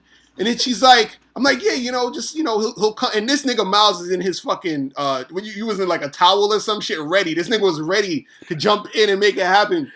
And then she's like, no, I only just want to do that for you. And I was like, all right, fuck it. So I had to tell Miles, this nigga. He was trying to share the wealth. Exactly. Like props to my nigga. Props to my nigga. She didn't want to fuck with it. But anyway, caller, what's good? What's your name? Caller online, what's your name? Is this nigga still here? I don't think he online. Call. You have to call back because we ain't hearing you. Hello? Wait, there you go. Hey, what's going on, Mr. Locario? Oh, what's popping? Shaka, where you from? What's here in Connecticut? Okay, that's what's good. What's going on with you? Connecticut. Hey, I was calling. I had a couple questions. I'm from like a pretty small town. Right.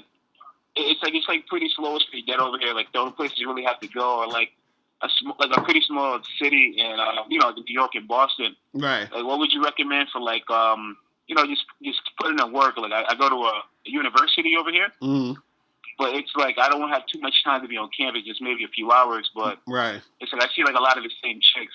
Mm.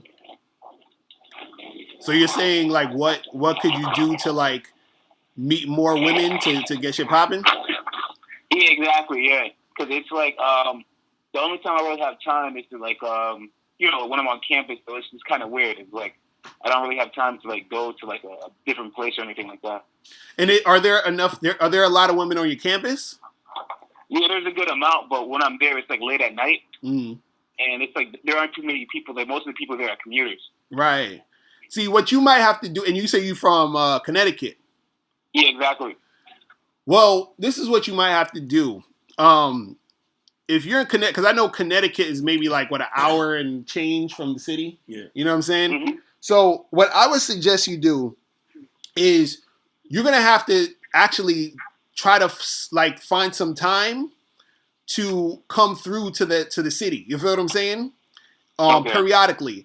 And so what you want to do is that when you get to the city and you meet girls in the city, who live in the city and all that other stuff, you want to be able to connect with them so that you know, you build some sort of like not I don't want to say like a relationship, but you're dating them, you're fucking with them, so that when you want to make something happen, you can come straight to their place in the city. You feel what I'm saying? Or if you are in New York, there's a spot called the Liberty Inn, which is on 14th and 10th Avenue, right? It's a hotel.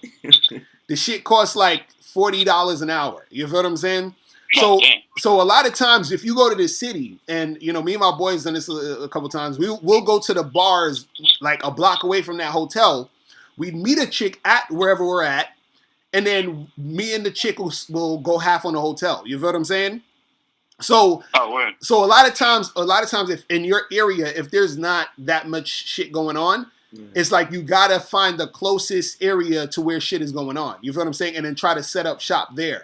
Meaning, you know, you have multiple different women in that, you know, in a different area where you can like, you know, chill at, you know, fuck them at their house. You understand what I'm saying?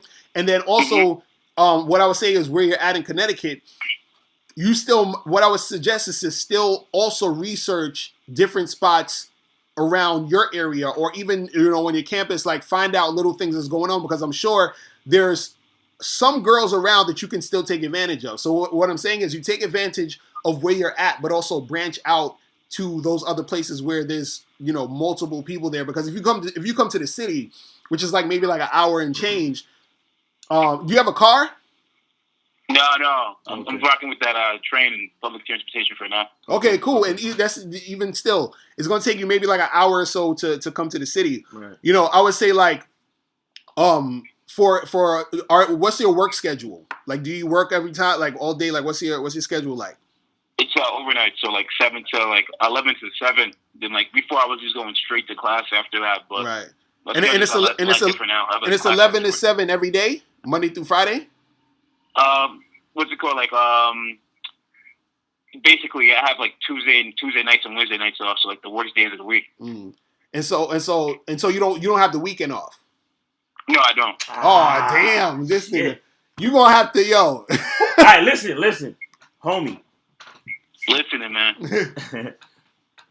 You have to step up your in passing game. Right. Do you understand what I'm saying? That's true. In passing game, what's that? Like in passing. That means you gotta be on the lookout for attractive women during your commute, during your lunch break. I mean, shit, you overnight, so that's hard. But like on your walk to class, like on the train, on the like whatever public transportation you take, waiting on the platform, waiting for the train or the bus. You understand what I'm saying? Yeah. You have to build up your numbers in passing because your situation is not really conducive to a lot. Right. And on top of that, if you're free Tuesdays and Wednesdays, what you need to do is you actually need to research what's happening on those days in the city, because sometimes there's a lot of shit that happens in the city on those days. You could even go to meetup.com. Right. And a lot of times, you're right. So go to meetup.com, see what's happening in your area. Also, see what's happening in New York City. So what you can do is you can say, okay, if I'm free on Tuesday and I see that there's this singles meetup, just roll through there, go see what's popping there. And what I would suggest you do, and this is what a lot of guys don't take advantage of, what I suggest you do is when you're in these situations, also meet other guys, right, that you could become cool with, because they're going to put you on to other things popping off. You feel what I'm saying? Yep. And they know other women, so you could have your little social circle popping up. This is why, you know, and I talk about that in the Bad Boy membership audio. I have this audio called the Social Circle Game, and that right there can help you out a lot, because I think in your situation, it's going to benefit you to build a number. You gotta go in. And again, it's not like the thing with this is not just about game, meaning you gotta holler at bitches to get bitches. Right. It's game, like he was saying, meet other people that'll help you find out about shit that's going on. Right. You see what I'm saying? And another thing too is concentrate on your numbers. When you actually find yourself at these meetups or parties or whatever, Talk to everybody. Right, exactly. Everybody. Exactly. Like we got a friend. This dude, wherever he goes, he gets everyone's number. Right, everyone. Exactly. Everybody. Man, old, women, young, man, woman, everybody. it don't matter. Everybody. He get everybody's number because the people lead to other people. Right, exactly. And the fact that you work overnight and you got a tight schedule and you're not out in the world like that, you need to maximize on that. Right. So you need almost other people working to get you resources. Exactly. You understand what I'm saying? Because the next nigga got weekends off. So after the weekend, you could call him up on Tuesday night when you're off and be like, yo, so how did the weekend go? What kind of things did you do? Who did you meet? Blah, blah, blah. Right. You understand what I'm saying? And then they could put you on the shit popping off on those days that you're free. Because somebody might know something that's happening on that Wednesday or on that Tuesday that you're free. And they're going to call you up and be like, yo, I got this such and such is happening. This happened to me a lot too, where sometimes my schedule will be real hectic. And my dude will hit me up and say, yo, there's this thing happening tonight here or tomorrow there or whatever it is. And then there's, women there. There's a lot of things going on. And a lot of times you might not know about it just by, not making those connections and also not researching. You feel what I'm saying? So you definitely gotta, it's almost like you have to use all those things to your advantage. And I would also say, do you do online dating and all that shit? Right. No, I was trying to fuck with Tinder, man. They blew me out the water, man. Like, what happened on Tinder with you? Shit. What happened with you on Tinder? I was just like, I was talking to some damn bugger wolves and like, and even these bitches were stunting, man. I was just like, this is some bullshit. but that's the thing. See, with online dating, it's like you got to take the good with the bad. Meaning you're gonna deal with those chicks, but then at the same time, there's other women on there that you could connect with that will be the type of woman you want. But you just got to stay on it. And I would say, try out different sites. So do Tinder, Bumble, OkCupid, all those things, everything. Like get OkCupid and put everything. Put a good amount of pictures that show your personality. You understand? Right. Okay. Like if you're the type of dude where you like to be funny or silly or like show like a softer side. Like you see on my phone, all these apps. This is all dating shit. You feel what I'm saying? These are all dating apps right here. So all of that is dating shit. So. You got to have as much dating. You see them shits? So you got to have as much on there so that you can maximize your shit popping. You feel what I'm saying? Wow. Yeah. So that's what it is, man. These dating companies need to send a check. Exactly, right.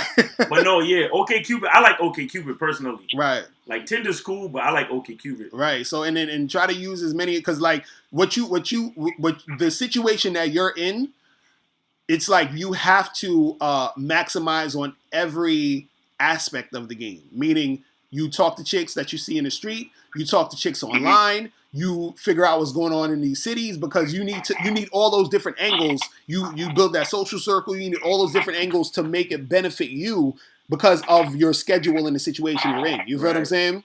Right. And so on I feel like one of the issues I've been having is like, like in New York, it's common to stop a chick in the street. It's like with me, like when I'm at school, I do get out like a lot of chicks, the lunch line or in the library, like, when it's like a closed-off setting. But I feel like, or like, let's say a chick that's going to class, I can stop her. Let's say it's like in the street, like I'm in like downtown or something like that. I feel like I can spit over there. I feel like a lot more comfortable spitting on campus or at a bookshop or in a grocery store or something like that. Right. Like, what would you do like in the street? Like, I think it's basically the same thing, but for whatever reason, it's like I don't feel so comfortable talking to like someone just walking down Main Street real fast. If that makes sense. Right. Well, see, that's the thing. A lot of times,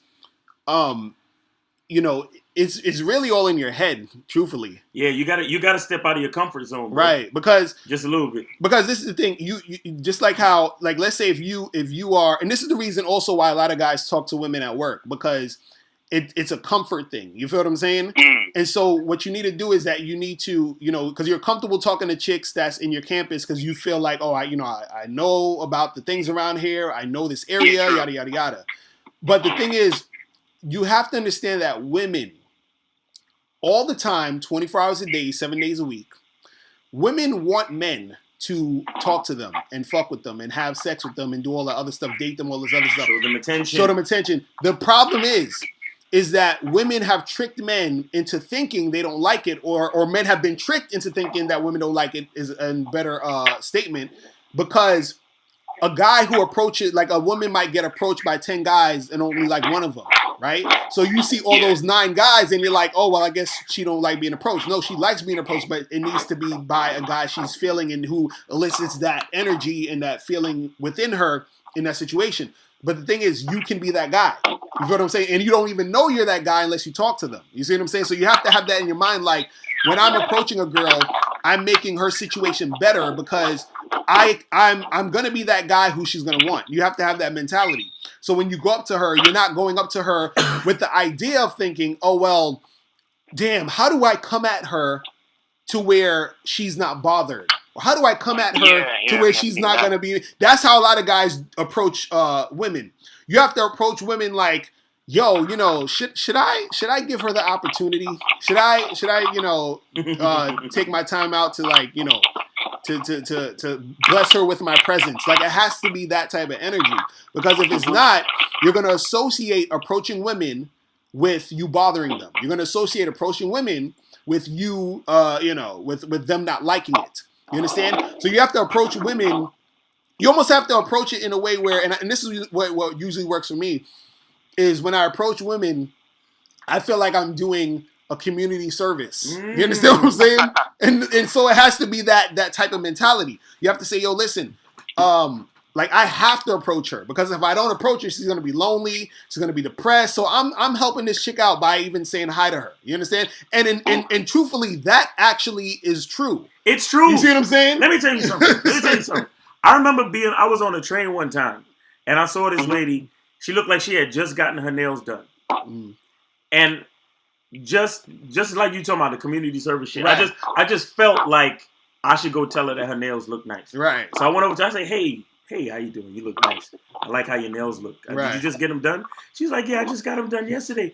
And she was like, oh my God, you know, you're the first person to give me a compliment on them.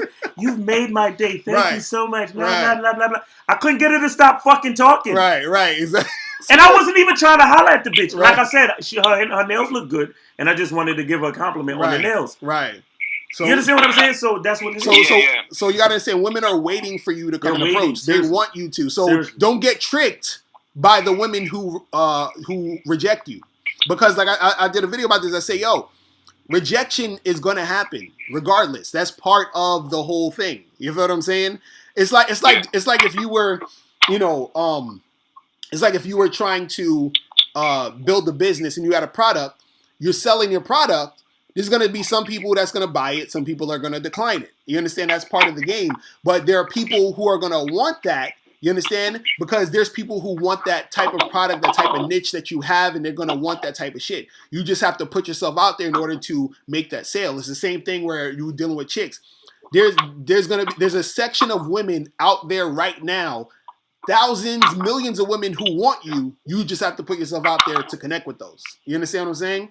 And you gotta, make sure that you're not scared to do that. You feel me? Yeah. So like, one last thing before my phone died. Yeah, it's just like you said, man. Cause like when I was over on campus, I was at the library. I was like telling my chicks, like I was telling myself some bullshit, like, yo, all these chicks are busy, they're all doing something. And I wrote up on this fucking real badass chick, man. Right. I got the number, and she gave me like the 110% cooperation, hitting me up, everything. I was just like, damn. If I would have never, went for that free throw, if I would have never went for it, I would have never known that. I would have had that stupid ass, like, living a belief in my head. Exactly. You went on a date, shit was cool. Exactly. But the thing I started doing, like, I started like bullshitting towards the end. Like, I kept trying to do, like, you always did an analogy, but like buying sneakers, I'm trying to give massages, do all the extra shit. But right. I was surprised, like she just really wanted me for me, and exactly, that's what it is. I'm a lot better, man. It was just like I kept thinking I had to do all this extra shit, but chicks just really want you for you, man. You really can't do anything about it. So that's exactly. So you just gotta put yourself in position to make that shit happen. You feel me? That's all it is, man. That's all it is. But yeah, keep doing your thing. Make sure, like, listen to what you're saying about, make sure you exhaust all your options. You feel what I'm saying? Talk to chicks in the street, do online, hit up other people, meet other people. You know what I'm saying? You got to do all those things and to get out of your comfort zone just a little bit. Right. Because I don't want you fucking up your schedule, fucking up your schoolwork, and fucking up your job situation. Right, exactly. You understand? Because let's be clear. Mm-hmm. Let's be clear. Like, yeah, we trying to get bitches, but nigga, you got a future to think about. Right, You right, know what I'm saying? exactly. So you don't compromise that shit. Don't compromise that. But what I'm saying is, you know, get out of your comfort zone just a little bit so you can get more access. That's it. Right, exactly. All right, man. Appreciate you guys. Definitely, man. Sure. Thanks for calling in. Appreciate that. Yeah, man. You guys got to just get out there and do it, man. Yo. You got to get out there and do that shit. Got to do that shit. So who we got in the chat room? Everybody's up there. You said, Kyle, you said, how do you deal with last minute resistance? You don't. I don't fuck with that shit. As soon as I see resistance, I'm like, I'm out, thanks, peace, I'm gone. Cause I don't trust chicks like that. You feel what I'm saying? Like, because that last minute resistance. Now, see, what you gotta understand is this. Usually when guys talk about last minute resistance, they're talking about you're in that sexual position or that sexual mode, y'all about to do shit, and she's like, no, I don't know if I can, I don't want to, blah blah blah. And then certain dudes think they need to like do it. Like they got the I remember my dude Steve Daygame was saying get laid or die trying. They got that mentality. Like, do you know that there's a story that happened the other day about these pickup artist guys or whatever, mm-hmm. and they're getting locked up for like 8 or 9 years for rape. You understand? And and what happened is what they did was they met some chicks at their game plan or whatever was to meet these chicks at a bar and make sure they see like some drunk chicks. They wanted to focus on the drunk ones. So they took these chicks back, I think, to their spot, and I think one of the chicks was passed out. So they fucked the girl while she's passed out. You feel what I'm saying? And the reason why they do this, the reason why they make this shit happen is because they have that get laid or die trying mentality. They feel like I have to do this no matter what because I'm again, ego. I have to make sure that I'm the cool pickup artist, so I gotta get this pussy, no matter what. And this is when you get into fucked up situations, when you start doing fucked up shit. You feel what I'm saying? You can't have that mentality. You feel what I mean? You can't at all have that mentality of, oh, I want to, I got to get the pussy by any means necessary. That's not how you do shit. You feel what I'm saying? That is not how you do shit. You gotta be willing to walk away from the pussy at any moment. So when you see that resistance, when you see a chick is like, oh, I don't know, blah, blah, blah, blah, blah, you got to be like, nah, I'm good. Now, if you're talking to a girl and you're at a bar and y'all are just having a conversation, and let's say you're trying to, I don't know, you're flirting with her and she's sort of being playful and y'all are having that playful flirtatious thing, that's one thing. But if you're in the bed with the girl naked and you're about to do it and she's like, no, I don't want to do it, and pushing you off, you got to get the fuck out and be like. Especially if she start pushing you. You Got to be like, I'm done. You understand? Especially if she start pushing you. Like, yo, don't, I'm telling you guys, do not fucking fuck with that shit. You understand what I'm saying? It's serious. So, like, I really got to drive that point home because I think a lot of times dudes' egos get in the way and then they feel like they need to overexert and do all this other extra shit to make it happen. And it's like, yo, don't do that shit. It's crazy. The game, there's no real place for your ego in the game. Right. None whatsoever. Because if you look at any sport, even Jordan had to pass the ball to win the championship sometime. Right. LeBron James passed the ball to win the championship sometime. Right. Any sport is a team game. Mm-hmm. Like, rejection becomes a non-issue without ego. Mm-hmm. Right, exactly. Any type of rejection. Last minute resistance, all of that shit, right.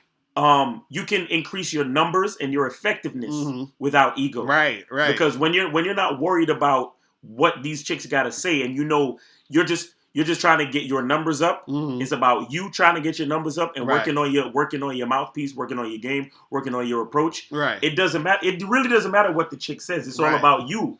But you minus the ego. Right. You see what I'm saying? Right. Because the ego will start.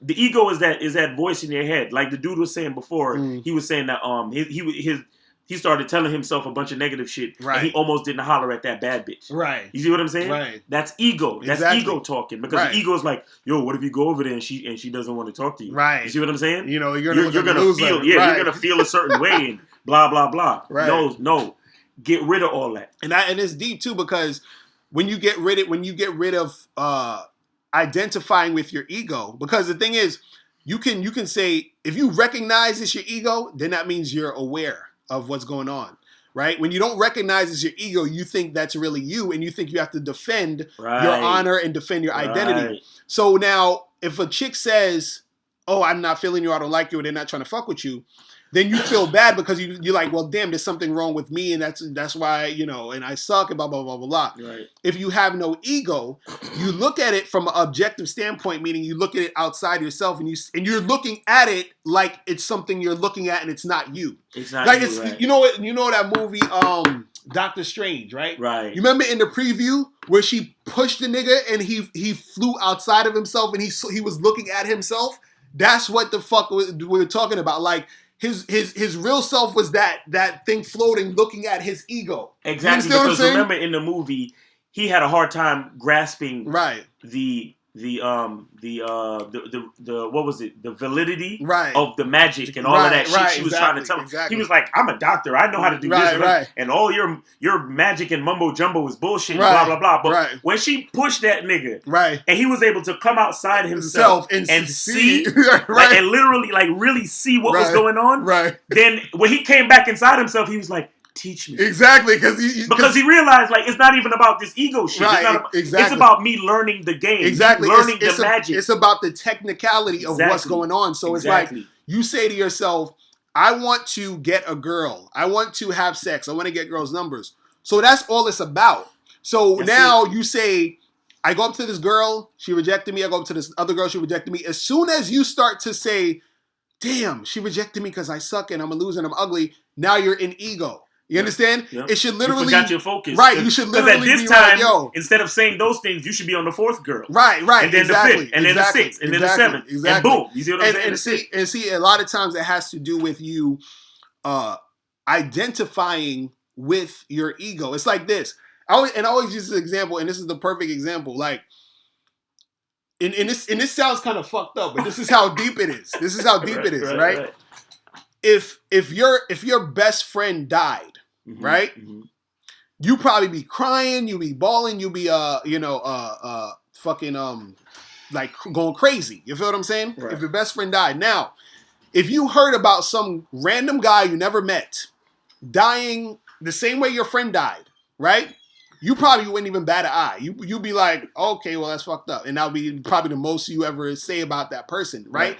The reason why you cry and all that shit when you when your friend is dying is, it has to, what up, man? It has a lot to do with your ego, because you're identifying with being with that friend. You're identifying your identity as that person's friend. You understand what I'm saying? So that person essentially is, you identify that person as you. So it's like something within you died or something about you is dead. So you're seeing it like that, but the other person you don't know, it doesn't affect you because you don't identify with that person. You don't have any attachment to that person. You understand what I'm saying? So this is why I'm saying it sounds fucked up, but this is an extreme way of understanding your ego. So now if you don't identify with any of this bullshit, then you're able to clearly do what you need to do. So the same way where you don't identify with that other random dude that died, notice your emotions are different than your emotions when you hear somebody you know died. You understand what I'm saying?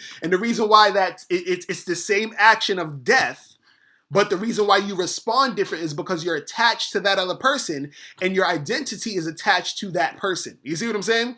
So when you're in the game and you're talking to women and you're doing this and you're doing that, if you do not identify with, oh, I'm this big, super awesome player, I'm this cool pickup artist, I'm this guy I'm the ladies' man. So now when a woman says, fuck out my face, right? You're like... Loser. Yeah, exactly. So now you're like, oh, shit.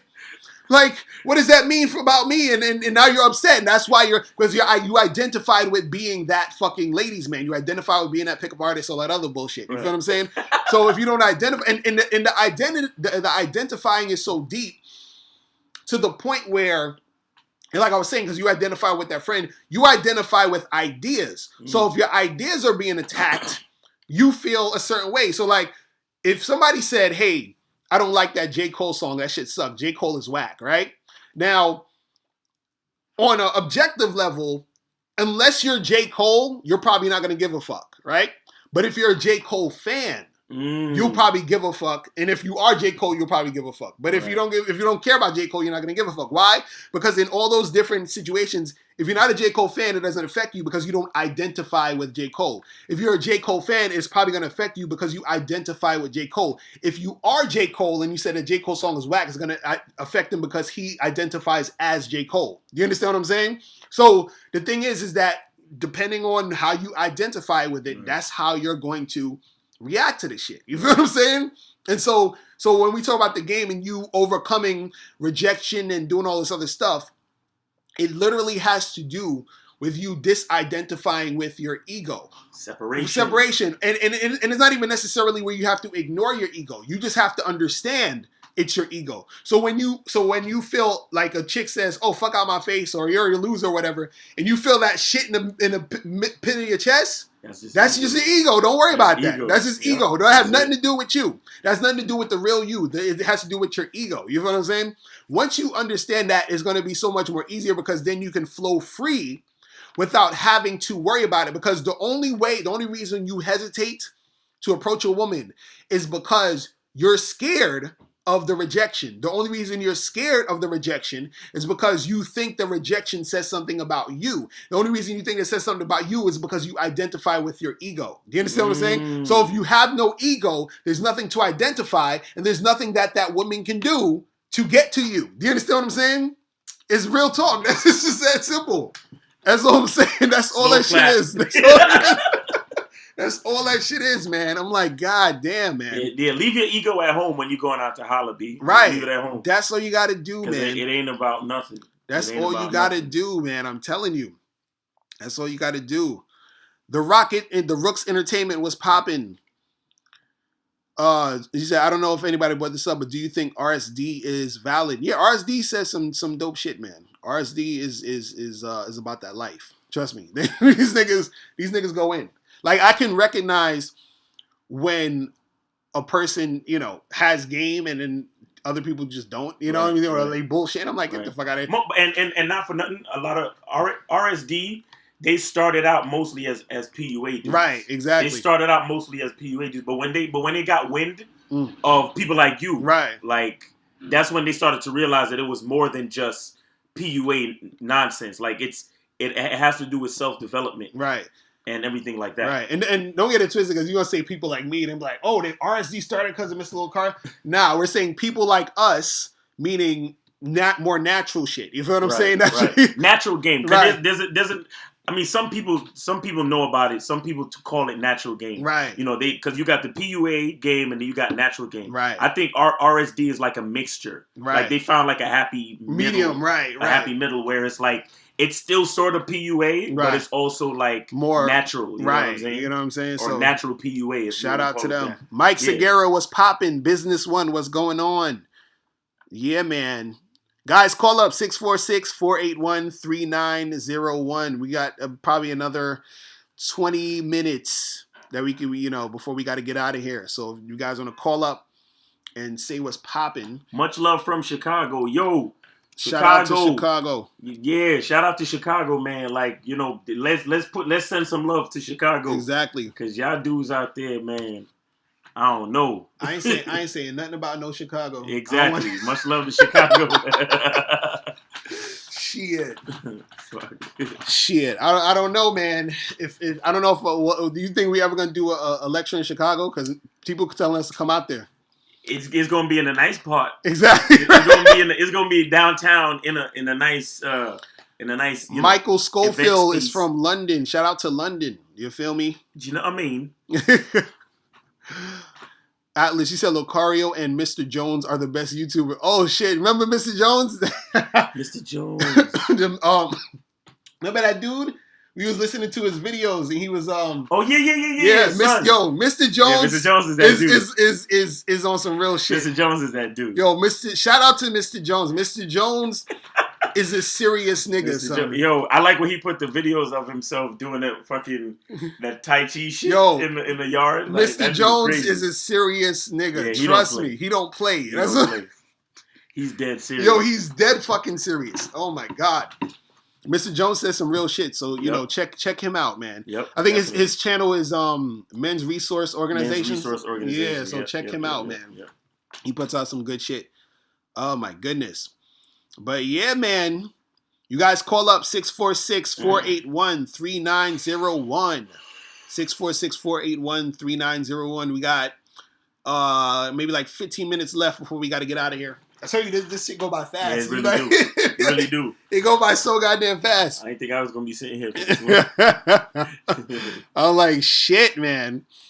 But yeah, guys, you got to make sure that you go to badboymembership.com because, again, the membership is going to go up. Oh, it's going up. It's going up in 2017. It's going up. And you want to get in on it now while it's the price of $24.97. Trust me, you want to get in on this while it's $24.97 because at the beginning of the year, it's going to go up. I don't know exactly what day it's going to go up, but it's going to go up at the beginning of, 2017. So one day you might be on the site, and then the next day it's going to just switch. It's not even going to be an announcement as far as the date because I don't know what date it is. I'm just going to put it up once I can get it finished. And so, but what I'm going to do is I'm going to have a sale, probably starting tomorrow, today, whatever, when I put up the video.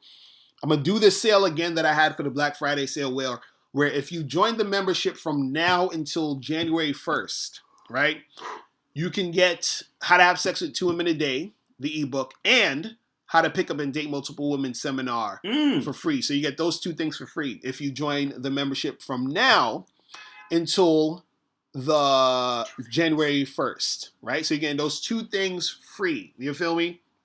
So you guys got to make sure that you make that happen. He said Atlas is going to say he's going to get his ex a Trump Chia pet. That's what's up, man. Yeah, go to the Bad Boy Store. Exactly. Make sure you guys go to badboystore.com. Christmas is coming. Make sure you get some presents over there. The Bad Boy Store. Because we're going to be putting up, on the Bad Boy Store, we're putting up a lot of stuff. Right. That exactly. Like things that we find interesting, things that we know that could help you with your game or whatever you're trying to do, your life, anything like that. You understand? So we're gonna make that happen. Eric Decker, what's going on? You said, can a man have a successful long-term relationship with a woman that makes more money than him? Of course. Of course. Nigga, hey, you should get a bitch that make more money than you. Mm-hmm. Pretty much. Because you the man. Pretty much. You let her know what to do with the bread. Exactly. It don't even make a difference. See, what it is the chick it's not about the chick making more money than you. It's about you understanding your position in the relationship. Exactly. Because look, you got to be a pimp, homie. She's supposed to be bringing the money to you. Right. Because you are the man with a plan for the future of your relationship. Right. You're the one managing that. And it's funny because, see, people have this idea and that whoever is making the most money or more money is going to run the relationship. And sometimes that happens only because the man lets that shit happen. You understand? So the man is the guy who's making it. He's the one that got the idea. And his girl runs with that idea. You feel what I'm saying? So you have to understand, like, it don't matter if you making $1 bazillion, you bringing that money home, and we gonna figure out what we gonna do with that shit. It's the same way where imagine you and your girl had a kid, and that kid is like 7 years old, and he does like TV commercials, and he's making more money than the both of y'all. So you think your kid is gonna run the house now? You know what I'm saying? Like, yo, let me tell you, you're a man. You have a budget. You have to come with her with number one, with a plan, a vision, right? A vision for the future for the both of you. Number 2, you go get a budget, right? And then, I don't know if you're necessarily gonna, make her give all the money to you and all this and all of that, right? But the point is, you have a plan where there's supposed to be like a joint account or some type of situation where y'all saving a certain amount of money monthly. You know, there's a certain amount of money that goes into the joint account monthly for bills, expenses, all of those things. That's what's important. And you run the show. You have to run the show. Right. Because there's some chicks out there that think because she make more money that she don't need a man, and if she got a man that she's running the show. No. And you gotta understand something. Money is just the tool to get from point to do certain things to get shit popping. Exactly. So, you know, is you being a man, and her being a woman, it's a natural chemistry that's supposed to go down between you and her. You understand? With you being in the leadership position. Right. And her assisting and following your lead. You understand what I'm saying? It's really that simple. So all that other shit, all she needs to know is like, oh, I got all this money, or I got more money than him, so I need to bring this back so that he can manage this, so that we can make the shit exactly. That's what I was about to say. You know, for the relationship. There's a lot of successful women out there. They talk a lot of shit about being an independent woman. All they're really looking for is a man to help them do what's best with the money. Right. They're looking for a man to help them manage the money. Because a lot of these chicks, they run out, they buy bags and shoes and whatever. They want to drive a BMW. They don't know it. And they're still, I said this on the show the other day, they're still stuck with student loans. Right. Like they're behind on their car payments. They got credit card bills up the ass. Right. They need a man to come in and smooth out the situation and organize and manage the money. Pretty much. So that's not even, get a bitch that makes more money than you. Make sure, purposely look for that shit. Right. Because the way society and corporate America is set up now, they want women to make more money. You understand what I'm saying?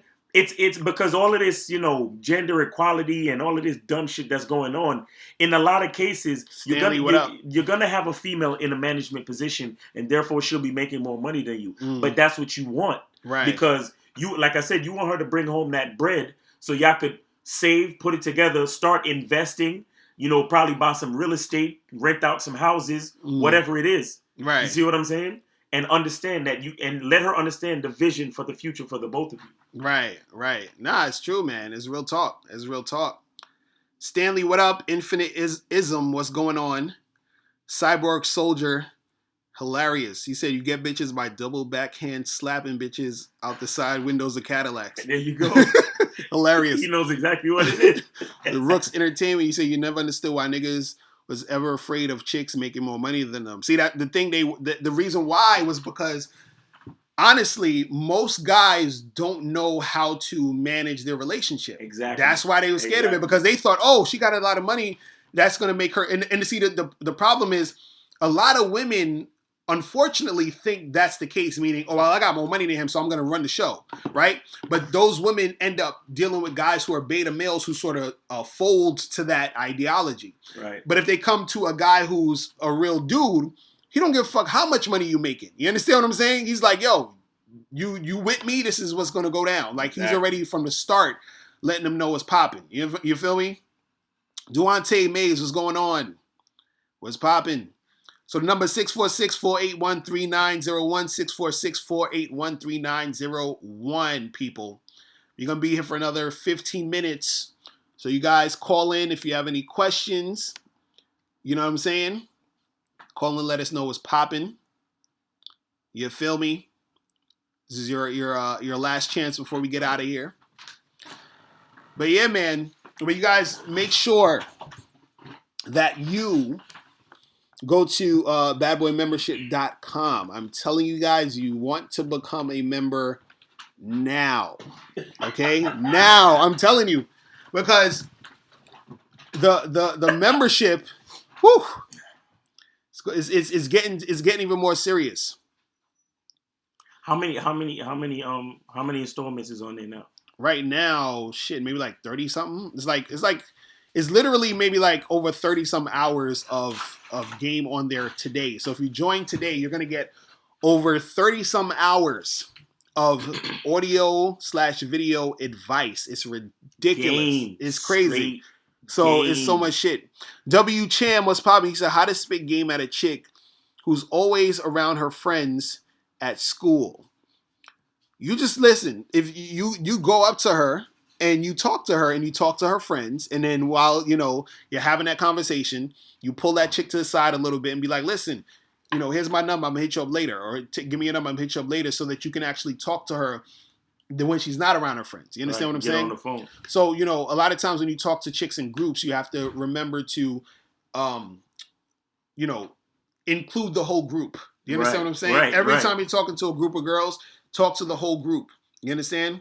I remember one time I was at this spot and there was this girl there and it was like her birthday or something. And she was there with like 8 of her friends. So imagine I'm sitting there hollering at 8 chicks all at once. Like, you know what I'm saying? Like I had to be like, oh, so how do you guys know each other? Oh, who are you to her? Blah, blah, blah, blah, blah. And I'm there literally like engaging with 9 chicks at once. And they're asking me questions. I'm asking them questions. We're having a good time. We're drinking, blah, blah, blah. They offer me drinks. And then so at a certain point, I think the DJ played some song and then like a few of them got up and was like, oh, this is my song. And they started dancing. So now it was me, her, and like 2 other girls. So then the 2 other girls were talking to each other. And now I'm there with her talking to her. You feel what I'm saying? By her, just me and her. You feel what I'm saying? So, and it was easier to do that. And none of the girls were cock blocking me because I've already established myself within the group as just a cool guy that they're talking to. You feel what I'm saying? So it's, it is what it is. The number is 646-481-3901. I'm going to type it again one more time. 646. Why is this thing not typing? What's going on? 646-481-3901. All right. Yeah. But yeah, you gotta learn how to talk to them chicks in groups. A lot of times chicks are out there in groups. So you gotta make that happen. You feel me? 888-2782. What's going on with you? But yeah, you guys gotta do that shit, man. Oh, I was gonna say that school. Work on a quick, meet me at the thing later. Right. Meet me at the, you know what I'm saying? If it's I don't know if it's high school or what, but if it's like college, meet me at the whatever later. Right. Real quick. Right. You know what I'm saying?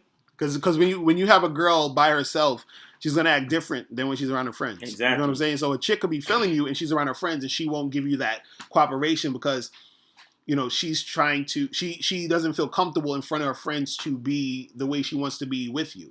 You understand? So this is why it's important for you to sort of like have that time where she's, making that happen. Andrew Johnson, what's going on? You said you tell the MGTOW guys to sign up to the Bad Boy membership. They should. They really should. They should. They got to. Really should. You know what's interesting? Because the idea of MGTOW is, it's basically the idea of being a man. Do you understand what I'm saying? Right. But with MGTOW, a lot of them take it to the far extreme to where it's like, well, I'm going my own way and fuck you hoes. You understand what I'm saying? And that's the thing. Look, I agree with a lot of MGTOW because they talk about female nature. Right. However, the folly that I think the folly that they have, or the mistake they make, is they focus too much on women and they give women way too much credit. Right. Real talk. Like women are women. Right. Again, the sky is blue, water's wet, and bitches is crazy. Exactly. Like what the fuck do you want? It's up to you to know how you're gonna move in this world. Exactly, that's you it. See what I'm saying? Like a man should go his own way anyway. That's what I'm saying. But if you know you wanna holler at a bitch, holler at a bitch. Right. But do it on your terms. Like understand who you are and then do it how you want to do it. That's what I'm saying. Just be smart. That's what I'm saying. Hey, what's going on? Who's this? Yo, this is Quan. What's going on, Mr. Locario? Chilling. Where you from? Chicago. Oh shit. Much love to Chicago. How's it going on out there? Man, cold as hell, man. Cold as hell. Hey, let me ask you: Is crime down just a little bit? Like, is the occurrences of niggas getting shot like down just a little bit since it's cold? Yeah. Actually, it is. All right, good. If we go do a joint in Chicago, it might have to be in the winter. In the winter, for real. I feel you. So what's going on? What's going on with you, man? Not much, man. You know what I'm saying? I just want to thank y'all for the game, man. I listen to y'all every week. I'm on the Bad Boy membership. That's what's up. Every host. That's what's up. Man, I just had a question. Yes, sir. I seen one of your recent clips on YouTube, and it was about the rules of being a wingman. Right. Now, I had a homeboy, because me and him, I'm an actor. Right. So we go out a lot. We go to different acting parties and networking parties, and so it tends to be a lot of women around. And so my homeboy had this thing where, because I'm a Michael Jackson impersonator too. Right. Okay. So he has this thing where he cracks on like, hey man, this is a Michael Jackson dude. He's because I'm into health and all that, and right. So I get chosen a lot. Right. So that he kind of like, man, this dude, man, this nigga perfect, man. He don't eat meat, he don't drink, he don't smoke, he don't do nothing. So the females kind of choosing. Right. But I remember from the show, we were talking about how you don't want a guy, if you gonna have a wingman, you don't want him to kind of crack jokes on you. Right. Right. So what would you say to would that be okay? Because the last time we went out and he did that, the females were kind of looking like, they were kind of asking questions about health and. Right. Well, that's the thing. Well, the thing was he wasn't cracking jokes on you though. That's the thing. He was bigging you up. You feel what I'm saying? So he was letting you know, like he was letting the chicks know, like, yo, this is my dude. He got this shit popping. Blah blah blah blah blah. You understand? So and that's why the chicks was choosing, because he's setting up the framework of what they need to know about you. Because this is the thing. There's a difference between, like, it's like me saying, yo, like, like I say, I write books and I'm the best book author that ever lived, right?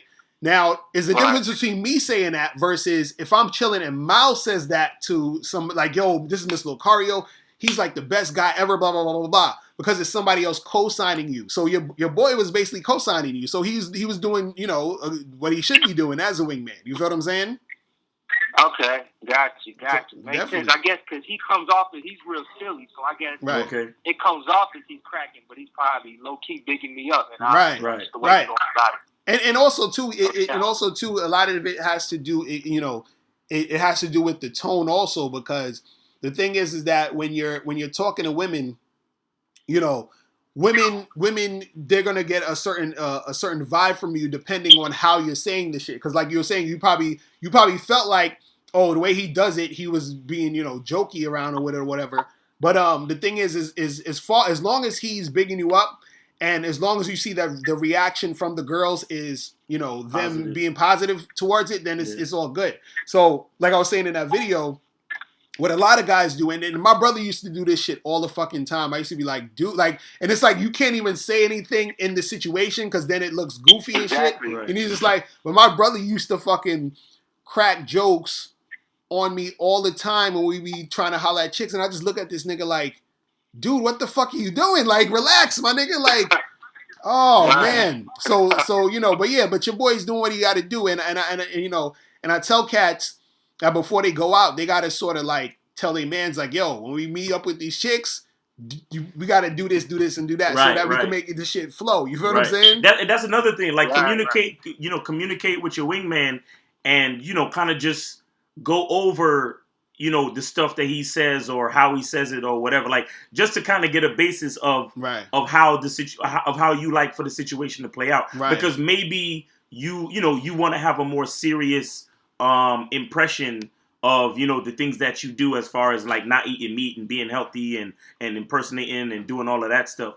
Like maybe that's what you want. So communicate that to him. You see what I'm saying? Right. Okay. No doubt. Then on the flip side though, you have to still respect his personality. Right. Exactly. Because if he's bigging you up and he likes to make the girls laugh while he's doing it, then you still got to kind of give and take in the situation. You see what I'm saying? Right.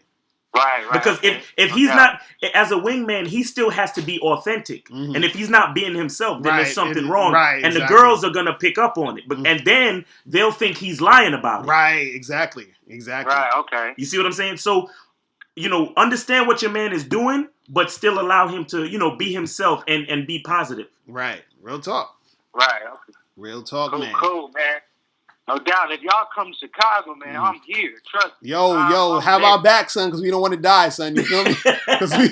Y'all got so I know all the right spots to head to. You know, I know dangerous neighborhoods, so I know to keep y'all out of. I feel you, man. I feel you. All right, man. Yo, thanks for the support, thanks man. Thanks for the call, man, and thanks for the support, dude. No doubt, man. Thank y'all. All right, I'm always schooling folks. No doubt. Hey, be safe too. You feel me? Definitely. Yes, indeed. All right, peace. Yeah, man. It's fucking crazy. Fucking crazy. So yeah, we can get one more call before we get out of here. Remember the number 646-481-3901. So Stanley, you said, how do you handle a situation if you bring your girl to the club and she's dancing, grinding, and flirting with other dudes? So how would you handle that situation? Well, I wouldn't bring my girl to the club anyway. That's what I was about to say. I don't do that shit. I wouldn't do that shit. Yeah. But if that happens, well, it's the thing. Your girl, because I'm in an open relationship, so I don't, I'm on some other shit. So, but it depends on what's the level. Right. Like how is she your girl? Right, like, exactly. You know so if you're in a monogamous relationship with your girl, I shouldn't be going to. Then it's like she should know what she should and shouldn't be doing. You know what I'm saying? So if she ends up overstepping her bounds and doing all that other shit, then it becomes disrespect.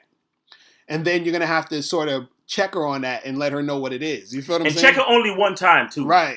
Check her only one time. Because situations like that, you check her one time. Mm-hmm. If you have to check her a second time, she got to get charged. Right, exactly. Don't play around with that shit. Mm-hmm. Because shit like that could get you fucked up. Right. Because bitches, they'll fuck with a nigga on some weak shit, and or she'll think you're weak, right? And then you mess around, you go to the bathroom, and niggas is rolling up on you in the fucking restroom, right? Trying to rob you, some dumb shit. Like, because let me tell you something about the club. The club is full of lies. Right, exactly. There's a reason why the lights are low in the club. Mm-hmm. There's like these bitches is wearing weave, makeup, fake eyelashes, fake nails, high heels, right? Butt implants. You saw the video of the bitch the other day in the club. She was dancing and her fucking butt pads came out the fucking jeans. The club is nothing but lies. So if you bet your girl at the club, you got to be wary just in that respect. Right. Now, if you in a serious relationship, and then you take your girl to the club, and she behaves in a certain way. Right. Check her once. Right. Exactly. Check her fucking once. Right. That's it. You have to check that bitch a second time. Get the fuck... Because, first of all, she's a bitch that like to go to the club. Right. So that right there makes shit kind of shaky. And if you have to check her more than once... It's done. Hit the bricks, bitch. It's seriously. Done. And make sure you guys go to badboymembership.com because I have an audio program called How to Check Your Girl. Do you understand what I'm saying? So we teach you how to do it correctly. How to check your bitch. Exactly. You feel what I'm saying? So you gotta do that. Be easy. What's popping? What's going on, man? What's popping? So we got 10 more minutes. We're gonna get out of here at 5:30. So 646-481-3909, 646-481-3909. If you guys want to call up before the show is done, make sure you do that. Make sure you guys check out the Bad Boy store. So you can get all of the, awesome things that you need to get. The Bad Boy store. Go get your Donald Trump Chia Pet. Exactly. That shit is hilarious. That's crazy. Success Journey said, how do I charge a chick when I approach in the streets? What do you mean? What are you saying exactly? What he said? He said, "How do I charge a chick when he approaches her in the street? Like, how do you charge it to the game? Okay, when you approach in the street, are you saying like dismissing her? Like, right, is it? It could be that, right? But let's go over the definition of charging a chick, right? So when we talk about charging a chick to the game, we're basically saying that you're letting this chick go. You're not fucking with her anymore. You're done. You understand? Like, it's you're not dealing with her in any capacity. You're keeping it moving. Right now, so if you say you're approaching a girl in the street, what it would have to be is you would sort of have to charge her before you try to close the deal. You understand? And so that's the way I would see it if you're approaching a girl and you charge us to the game. Meaning sometimes I'll go out and approach a girl and then I'll start talking to her. And then once I talk to her, I notice like, yeah, she's kind of whack. She's not you know really what I'm saying? One, right. And then so I just be like, have a nice day. So it's not like I'm saying to her, hey, I'm not going to get your number. I just keep it moving. You feel what I'm saying? Right, so it's just you sort of not closing the deal. Right. You understand what I'm saying? So, it's really that simple. So have a nice day. That's it. Exactly. You know what I'm saying? Have a nice day. And again, like I was saying, like, you got to be polite, man. Right. You got to keep your brand up here. Right. You got to keep your brand. You as a valuable man, you got to keep your brand up. Right. So none of that, well, fuck you too, bitch. Right. And I ain't like you anyway. You ugly. None of that shit. Well, of that shit. So you said, Success Journey, you said if she's really hot, either way. Like, I've charged chicks to the game. Listen, man, I remember, do you remember the time we was at, it was at Livewire's, like, it was like a release party or something at the 40-something club or whatever on 40th Street? Yeah. So we at this spot, oh my God, she was so bad. Yeah, she was bad. Bad chick. I rolled up on her. I said, listen, I want you. Right. You can't say no. Right. Okay? It was like that. You feel me? So she gave me the number, right? And so we went on it. I said, yo, meet me at this spot, we'll hang out or whatever. And it was one of my friend's birthdays or whatever. It was Khalid's joint, right? Yeah. So you remember? Yeah, I remember. This chick comes through with her friend. And so I'm like, what the fuck is this? So I'm like, I ain't really saying anything about it. Then next thing you know, I'm chilling with her, we talking, and she's acting all funny style. Like she comes through with her girlfriend? Her girlfriend, right. Yeah. Okay. And so her girlfriend is like all like under her the whole time. So I can't really get how I want to get. You feel what I'm saying? Right. So then, remember that shit, right? Remember that shit? It's coming back, right? So I said, I say to her, and I don't even think I kissed her at that point. Right. You know what I'm saying? Because like her friend was there acting all goofy. So then the next time I said, all right, fuck it. So she hit me up later that week, and I said, cool, let's, we'll meet up at this spot. So I went to the spot in Lower Manhattan. I said, meet me there at 11, right? I get there at like maybe 10:30 because my boy was performing there. This chick texts me at 10:55 or something. I'm thinking she's texting me to say, hey, I'm down the block. I'll be there in 5 minutes. This chick was like, yo, I don't think I'm going to be able to make it because I wanted to get my hair done. Charged. Exactly, done. She's done. So, but what if he's talking about how do you charge them on the spot in the street? Like if you holler at them in the street, they're not being cooperative. Right. Yeah, you just bounce. He's like, yo, have a nice day. Just about face, my nigga. Right, just be like, yo, it's been fun talking to you. I'll see you later. Yeah. Peace, I'm gone. Like this. This is how you do it. Exactly. So, Mecca Soldier, you said, how do you go on dates if you're broke and you want to smash her? Listen, if you are broke, you shouldn't go on dates. Okay, you should just smash. This is what I'm trying to. That's what I'm trying to tell you guys. True. Listen, tell her. Pick a date when she going out to eat with her friends and be like, after you finish going out to eat with your friends, come through. Meet me over here. Exactly. You see what I'm saying? Or I'll meet you back at... What time you getting back to your crib after dinner? Exactly. All right. That's it. That's how you do That's it. You ain't got to do all that bullshit. Go around the eating shit. You don't worry about that. And depending on what type of broke are we talking about, like you literally have no money or you just, you don't have a lot of money because like, I talk about going on $10 dates. You feel what I'm saying? So you could do that. You could do something real cheap. Right. And all that. Mecca Soldier, I want you to call up. 646-481-3901. Because I put up a video and Mecca Soldier was like, he was saying something about about you need money to fuck with these girls or something like that. So hit me up and so we could talk because we need to talk about that. Because I sort of understood what he was trying to say, but what I was trying to say is that because it was a video I had up when I was talking about how to tell if you have weak game, and I was saying that there was this guy asked a question like, how do these guys on Love and Hip Hop get these model chicks? Is it because they got a lot of money? Blah blah blah. Scripted, nigga. Right? They scripted that too, but but I was saying that if you feel you need something outside of yourself to attract women, then your game is weak. You feel me? But he was saying, well, you need money to get the girls because girls like guys with money and blah, blah, blah. And I'm just like, well... Who gives a fuck what girls like? Right, but that's like, you know what I'm saying? Like, and that's the thing.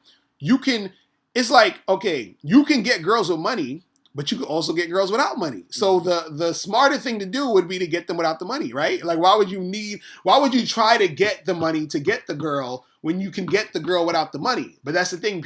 These guys think they need the money to get the girl. You feel what I'm saying? And so that's why the shit doesn't work out a lot of times, because your mind state is thinking, well, I can't get girls unless I have money. So then now you're waiting for you to get money in order to get girls. And then what type of money do you need? How much money do you need? Do you need more than you have right now? You know what I'm saying? When you get to that level, do you need more money to get this girl than that girl? It's just like, it's crazy. You feel what I'm saying? It's ridiculous. It's ridiculous. It's crazy. Like, man.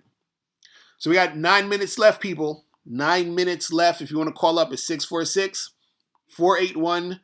646-481-3901.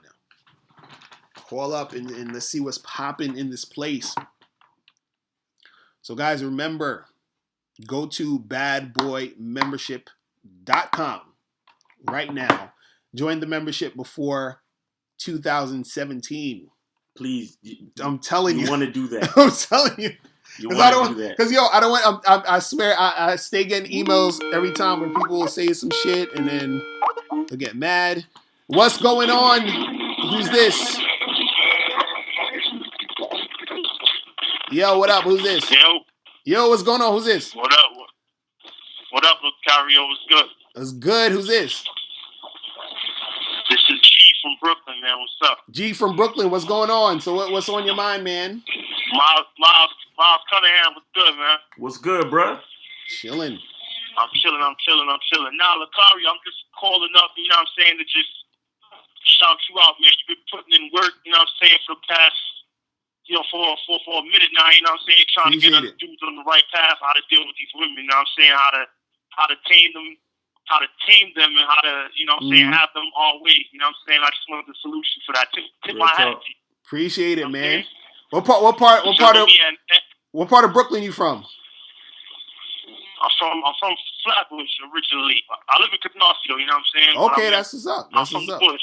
Shout out to Canarsie, shout out to Flatbush. Yeah, Canarsie, I'm from the bush. But Canarsie, baby. Locario, can I say one thing though? Yeah, go ahead. That you feel me? That you helped me out with a lot.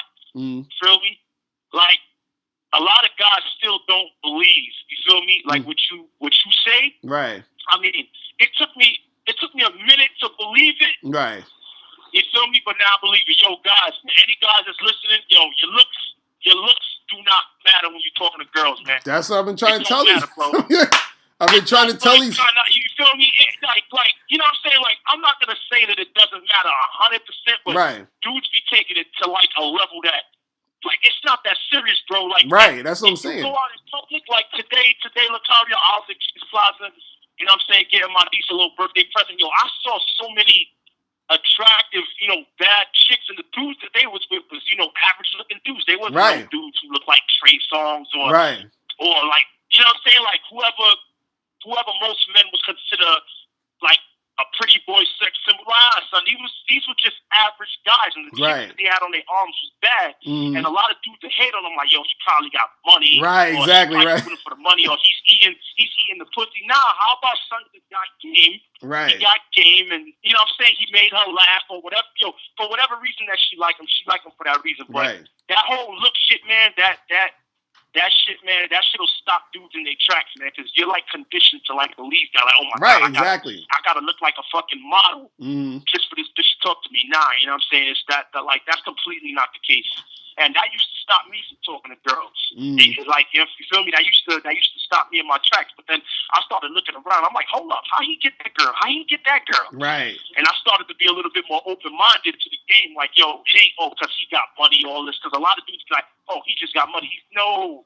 And I know some dudes with money, Locario. I know dudes who got money that don't get chicks like that. Right, exactly. They don't know how to talk to chicks. Exactly. Like always. Don't get me wrong, Locario. Don't get me wrong. They might smash the chick, but ask them how much money, how much dates that they spent on that girl. Right. How much money they dishing out. It's like, look, it's almost as if the girl is giving the man sex out of guilt. Like, she feel guilty. Like, damn, I done milked this guy for like $5,000. I might as well just exactly. give him a little bit of pussy. But I don't. Yeah, but who wants kitty pussy? I don't want that. Exactly. You don't want that. Exactly. I know my man Miles Cunningham don't want no kitty pussy, you know what I'm saying? nobody wants that shit, you know what I'm saying? Right. You know, whoever's listening, man, just like what Locario said, expect affection, but accept rejection. Exactly. That's the truth. That's what you got to do. That's what you got to do. That is a real fact. Real fucking me talk, right bro. Now, I'm just trying to get out of these. I'm just trying to get out of like the ratchet Manhattan and Brooklyn type clubs. I'm trying to step my shit up. Right. You know what I'm saying? The brand, baby. Exactly. Yeah, man. I'm a sucker for the Latinas, so I be going to like Washington Heights, Dykeman up there. Right. Go to Astoria too. Astoria though. Mm-hmm. Niggas sleep on Astoria. Right. They got a few clubs in Astoria, and my dude, you alright? It's all right over there. Right. Exactly. Real talk. Astoria, like, what are you talking about? Like Steinway Street over there, like Steinway, Broadway.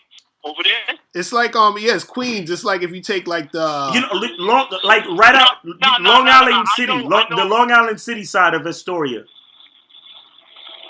I know where Astoria is. I'm saying though, like I don't know, like I know if you know Astoria, they got a street called Steinway Street out there. Okay. I think if you, I know along the N train line, along the N train line, 34th Street, 33rd Street, all those areas. Yeah, 33rd. That's where you get some chicks over there. A lot of clubs over there. Like Don Coquille, there's a Puerto Rican spot out there called Don Coquille, around that whole area. Real talk. What is called what? Don Coquille. Oh, Don Coquille. Yep. Right. Yeah, you got to check that shit out. I heard that, like, it just opened up, like, not too long ago. I think I heard of that. Yeah, like a couple of years ago in Don Coquille, Astoria. Yep. Man, I had some good pussy in Astoria. I'm definitely gonna look that up because I be trying to broaden my horizons and expand. Because, like, I ain't really trying to like talk to like the, like the ghetto chicks, man. I ain't really trying to do for real. Step it up, man. The Nicki Minaj's of the neighborhood. I don't want them. Right. I don't want them. I feel you. That's some real shit. They ain't got a pot to piss in or a window to throw it out of and shit. Exactly. So I'm good with that. I feel you. I feel you on that because like you were saying, like a lot of dudes, you know what it is? A lot of dudes need to get into the situation where it becomes real to them. That's the problem with a lot of guys. You know what I'm saying? They're never in the situation. They're looking at it from an objective standpoint. They're looking at it through like, they have a theory in their mind, or they're thinking an idea like, well, I'm not really too sure. But then when they actually go out and talk to a girl and they start to see that a girl is giving them some cooperation, they're gonna be like, oh shit, this is actually happening. You know what I'm saying? But a lot of guys are scared to do that because they're still scared of getting rejected and all that crazy shit. Locario, man, you already know, like, you gotta get rejected. Like, everybody get rejected. Like, Trey Songz before he was Trey Songz, I'm pretty sure he got rejected. Of course, all of them. Everybody gets all of them. Rejected. I remember Tyrese was talking about that, how, he was like, chicks were telling me he's ugly and all this other shit or whatever. You know what I'm saying? Hell, you calling them black and all, like, exactly, man. Like, son, like, that shit is all in your head, bro. But Locario, like you said, it's easy. Like, you know what I'm saying? All this stuff, they're looking at it objectively. It's easier said than done. But as, you know what I'm saying, men, like, you're so conditioned to just, like, it's hard to get that conditioning out of your head. All that years of programming, it's hard to evict that shit from your brain. That shit is not easy. I mean, I did it. It took me years to do it. It's not something that happened overnight. It's something that you have to work on. Right, exactly. You gotta work on. Exactly. You know what I'm saying? So it's Christmas. It's Christmas weekend. Mm-hmm. You know what I'm saying? I don't know what's going on out here. It's like an El Nino because it's mad warm out here. Right. It's nice outside. Feel me? So all you men that's listening, don't stay in your house. Go outside. Go meet some women. Mm-hmm. Feel me? I'm at work right now. After I get off work, 11:30. What you think I'm gonna do? I'm gonna go home, go to the crib, change. I'm gonna hop in my car. I'm gonna go to a club, a little spot. I'm talking to everything I see that's bad. Anything that I want that's bad. Real talk. Everything. Real talk. Just real talk. Fucking talk. That's what's up, dude. Just talk. Don't even give a fuck. Just talk. I don't care, I don't care what I don't need no pickup line. I don't, hey, sweetheart, how you doing? Or if I see somebody staring at me too much, like, sweetheart, you know what I'm saying? Like, what up? I ain't trying to waste all that eye contact. What up? Right. See, he's feeling the game. That's what I'm saying. Like, you see that energy that's right there. That's because you're starting to understand the game. You know what I'm saying? You understood. You're understanding it. You understood it. Like it's in you right now. You know what I'm saying? Locario, what you said I can't hear you like that. You gotta speak up. No, I was saying that enthusiasm you have is because you understand the game. You know what I'm saying? That's what it's about. Yeah. That's what it's about. Yeah. You feel me? That's what that shit is about. Yo, Locario, I remember you made a video like 2 years ago. Mm. You made a video called Looks versus Game. Remember that interview you made? Right. It was like 2 years ago, right? And I remember, this shit is funny. I remember there was a guy that called in, right? And he was like, he was like, he was at a party, and it was like, these were like, like I guess they were like Caucasian males, right? And he was saying, I went to a party, and it was like good-looking frat boys there, and right. I seen him leave. He started talking to the girl, and he left with the girl, right? And then you said, y'all fucking lying. You was like, did you see him take her? You was like, did you see him take her home and fuck her? Right. He was like, what? And he was like, did you see him fuck her? No, it's true. That's the thing. Yo, I'm telling you, that shit was dope. No. Miles, go back and listen to that video. Listen to that guy's response when Locario says that. He's like, what do you mean? I don't have to see him fuck her? No, that's the thing. He saw the dude leave the club with the chick. He don't know what happened after that, and so guys' fantasies be going on in their head. Did you see him fuck her? Nah, that's real talk. That's real talk. Miles, please don't listen to that video. You gonna laugh. No, because dudes be thinking that they see a dude leave the club with you know how many girls I left the club with and didn't fuck? You feel what I'm saying? It's not. Like it don't happen smooth like that all the time. Locario, he could have just left with her. She could have just used him for a ride home. Exactly. That's what you never know. That's what I'm saying. So dudes got to stop trying to, look at the game through the things they see outside and coming up with their own stories. They got to make their own story within the game. You feel what I'm saying? But yo, listen. We about to get out of here because we gotta do a little more work offline. But yo, dude, hit me up through the email. Yo, no, I said hit me. I said we about to get off because we gotta do some more work. But hit me up through the email because since you in New York, you know what I'm saying, we gotta get up sometime and shit. You feel me? Alright, where can I leave you my email at? Just send me an email at askmrlocario@gmail. So go to ask Mr. Locario at Gmail. Yeah, just send me an email there. All right, Locario. All right, Miles, man. Man, be safe, man. Locario, when is your next live video? We do this every Friday. Every Friday from 3. Every Friday from 3 to 5. Every Friday. Yeah. All right. All right, yeah, guys. Man. All right, fellas. Merry Christmas. All right, man. Merry Definitely, Christmas. Man. Happy New Year, Happy New Year. Do your thing tonight, man. Yes, sir. All right. Yo, Locario. Right. Yo, hello? Yeah, you still here? What's up? Yeah. Did he see that guy take the girl home and fuck her? All right, later. Man. This is hilarious. Oh, hilarious. But yo, listen. We gonna get out of here because we gotta get some more work done. I want to thank you guys for watching. You feel me? Dude, what 2A said thanks for bringing Miles on. Miles gets it in. Man. You feel me? So listen, make sure you guys listen to the Bad Boy Show this on Christmas. You feel me? And we're gonna be out of here. Make sure you go to the Bad Boy store to get all the cool stuff on there. Yep. Also, go to badboymembership.com. Remember, badboymembership.com. Become a member.